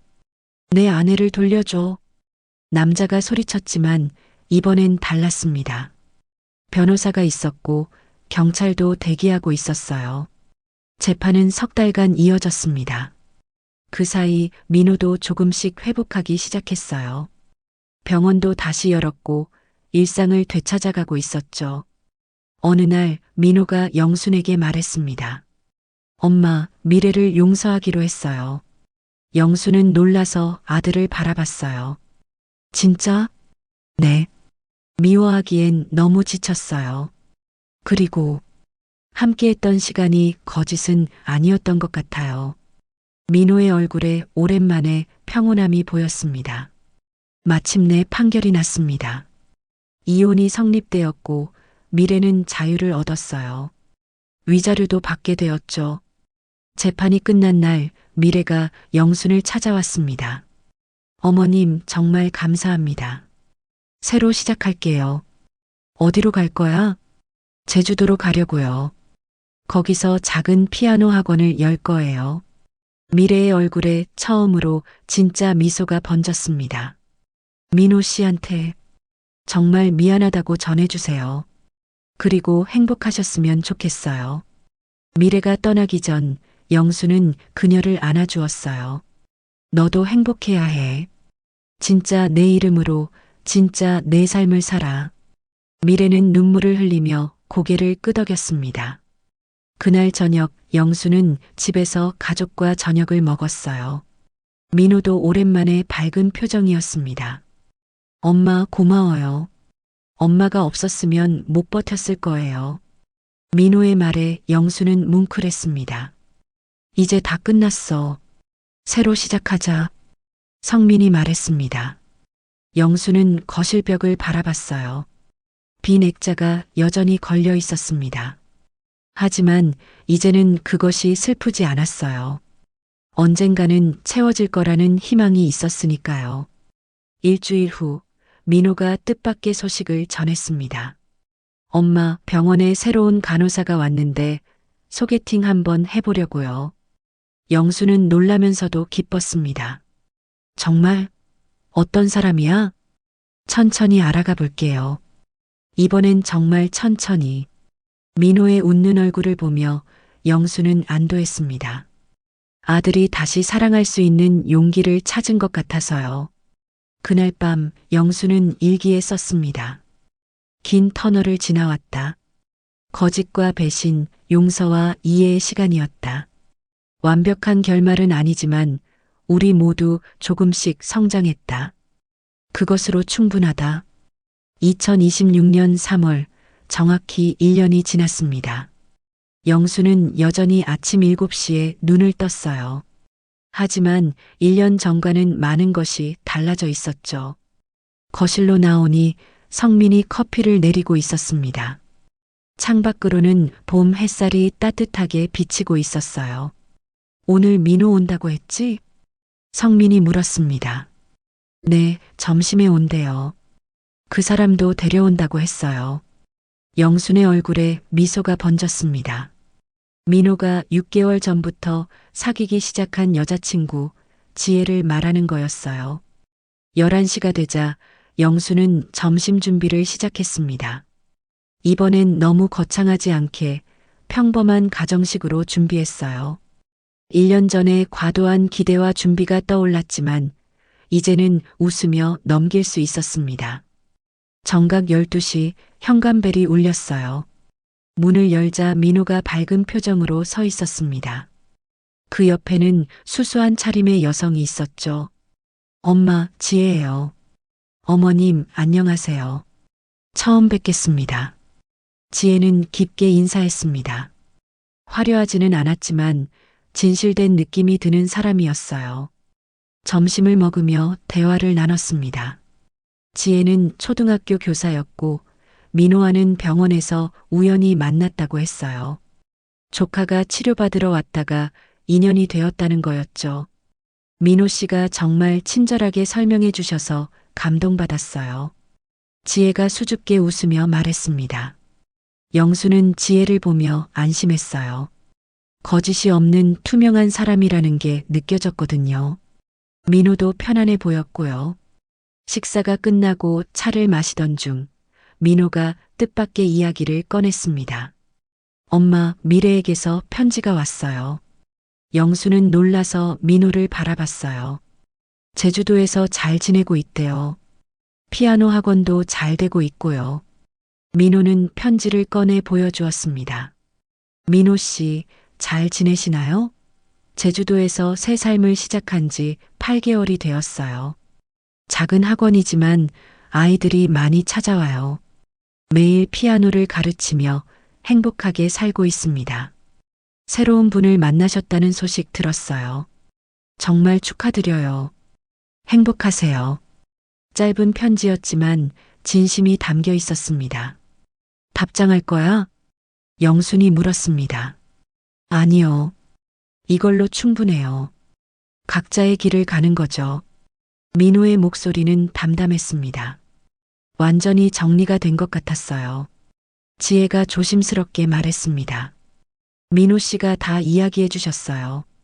힘든 시간이었을 텐데 잘 극복하신 것 같아요. 영수는 지혜가 더욱 마음에 들었습니다. 민호의 과거를 알고도 받아들인다는 게 고마웠어요. 두 사람이 떠난 후 영수는 거실을 정리하며 벽을 바라봤습니다. 그 빈 액자는 이제 없었어요. 대신 가족들의 일상 사진들이 여러 장 걸려 있었죠. 민호가 웃는 사진, 가족이 함께 찍은 사진들. 저녁 무렵 영수는 일기장을 펼쳤습니다. 1년 전 오늘의 일기를 다시 읽어봤어요. 오늘도 민호를 만났다. 언제쯤 결혼할까? 그때의 조급함과 걱정이 새삼 느껴졌습니다. 영수는 새로운 일기를 쓰기 시작했어요. 1년이 지났다. 폭풍 같은 시간이었다. 거짓과 진실, 배신과 용서를 모두 경험했다. 하지만 우리는 살아남았고 더 강해졌다. 민호는 다시 사랑을 시작했고 나는 인생을 바라보는 눈이 넓어졌다. 펜을 잠시 멈추고 영수는 창밖을 봤습니다. 해가 저물어가고 있었어요. 미래도 잘 지내고 있다니 다행이다. 그녀도 나름의 피해자였다. 이제 모두가 각자의 자리에서 행복을 찾아가고 있다. 완벽한 가족 사진은 없어도 우리는 여전히 가족이다. 영수는 일기장을 덮고 부엌으로 갔습니다. 성민이 저녁 준비를 돕고 있었어요. 민호 여자친구 어때? 성민이 물었습니다. 좋은 사람 같아요. 진실된 사람이에요. 그래, 이번엔 천천히 알아가겠지. 두 사람은 나란히 서서 저녁을 준비했습니다. TV에서는 뉴스가 흘러나오고 있었어요. 평범한 일상이었죠. 밤 9시 영순의 핸드폰이 울렸습니다. 민호였어요. 엄마, 오늘 고마웠어요. 뭐가 고마워? 그냥요. 작년에 힘들 때 포기하지 않고 절 지켜주셔서요. 영수는 가슴이 뭉클해졌습니다. 당연한 거야. 넌 내 아들이니까. 전화를 끊고 영수는 거실 소파에 앉았습니다. 피아노가 눈에 들어왔어요. 먼지가 쌓여있던 그 피아노는 이제 매주 성민이 닦고 있었죠. 언젠가 손주가 태어나면 가르쳐 줄 거라며. 영수는 피아노 의자에 앉아 건반을 살짝 눌러봤습니다. 맑은 소리가 울려 퍼졌어요. 미래가 쳤던 그 멜로디가 떠올랐지만 이제는 아프지 않았습니다. 1년 전 영수는 빈 액자를 채우고 싶어 했어요. 완벽한 며느리, 완벽한 가족 사진을 원했죠. 하지만 이제 알게 되었습니다. 완벽함이란 없다는 것을, 중요한 건 진실과 서로에 대한 이해라는 것을. 창밖을 보니 보름달이 떠 있었습니다. 1년 전 그날 밤과 똑같은 보름달이었어요. 하지만 영순의 마음은 완전히 달라져 있었습니다. 더 이상 빈 액자를 채우려 애쓰지 않아도 되었어요. 있는 그대로의 가족, 있는 그대로의 삶을 받아들이게 되었으니까요. 영수는 조용히 미소 지었습니다. 내일은 또 평범한 하루가 시작될 거예요. 하지만 이제 그 평범함이 얼마나 소중한지 알게 되었습니다. 봄바람이 창문을 스치고 지나갔어요. 새로운 계절, 새로운 시작이었습니다. 오늘의 이야기는 이렇게 끝을 맺습니다. 사랑이라는 이름 아래에서도 거짓과 비밀은 결국 드러나기 마련이죠. 하지만 그 과정에서 우리는 한 가지를 다시금 깨닫게 됩니다.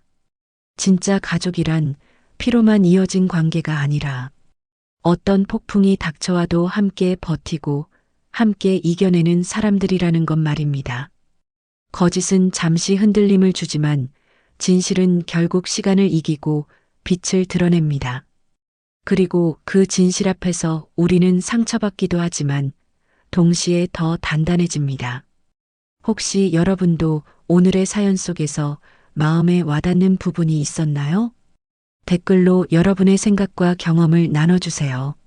누군가에게는 큰 위로와 용기가 될 수 있습니다. 끝까지 함께 해주셔서 감사합니다. 구독과 좋아요는 더 좋은 사연을 찾아 들려드리는데 큰 힘이 됩니다.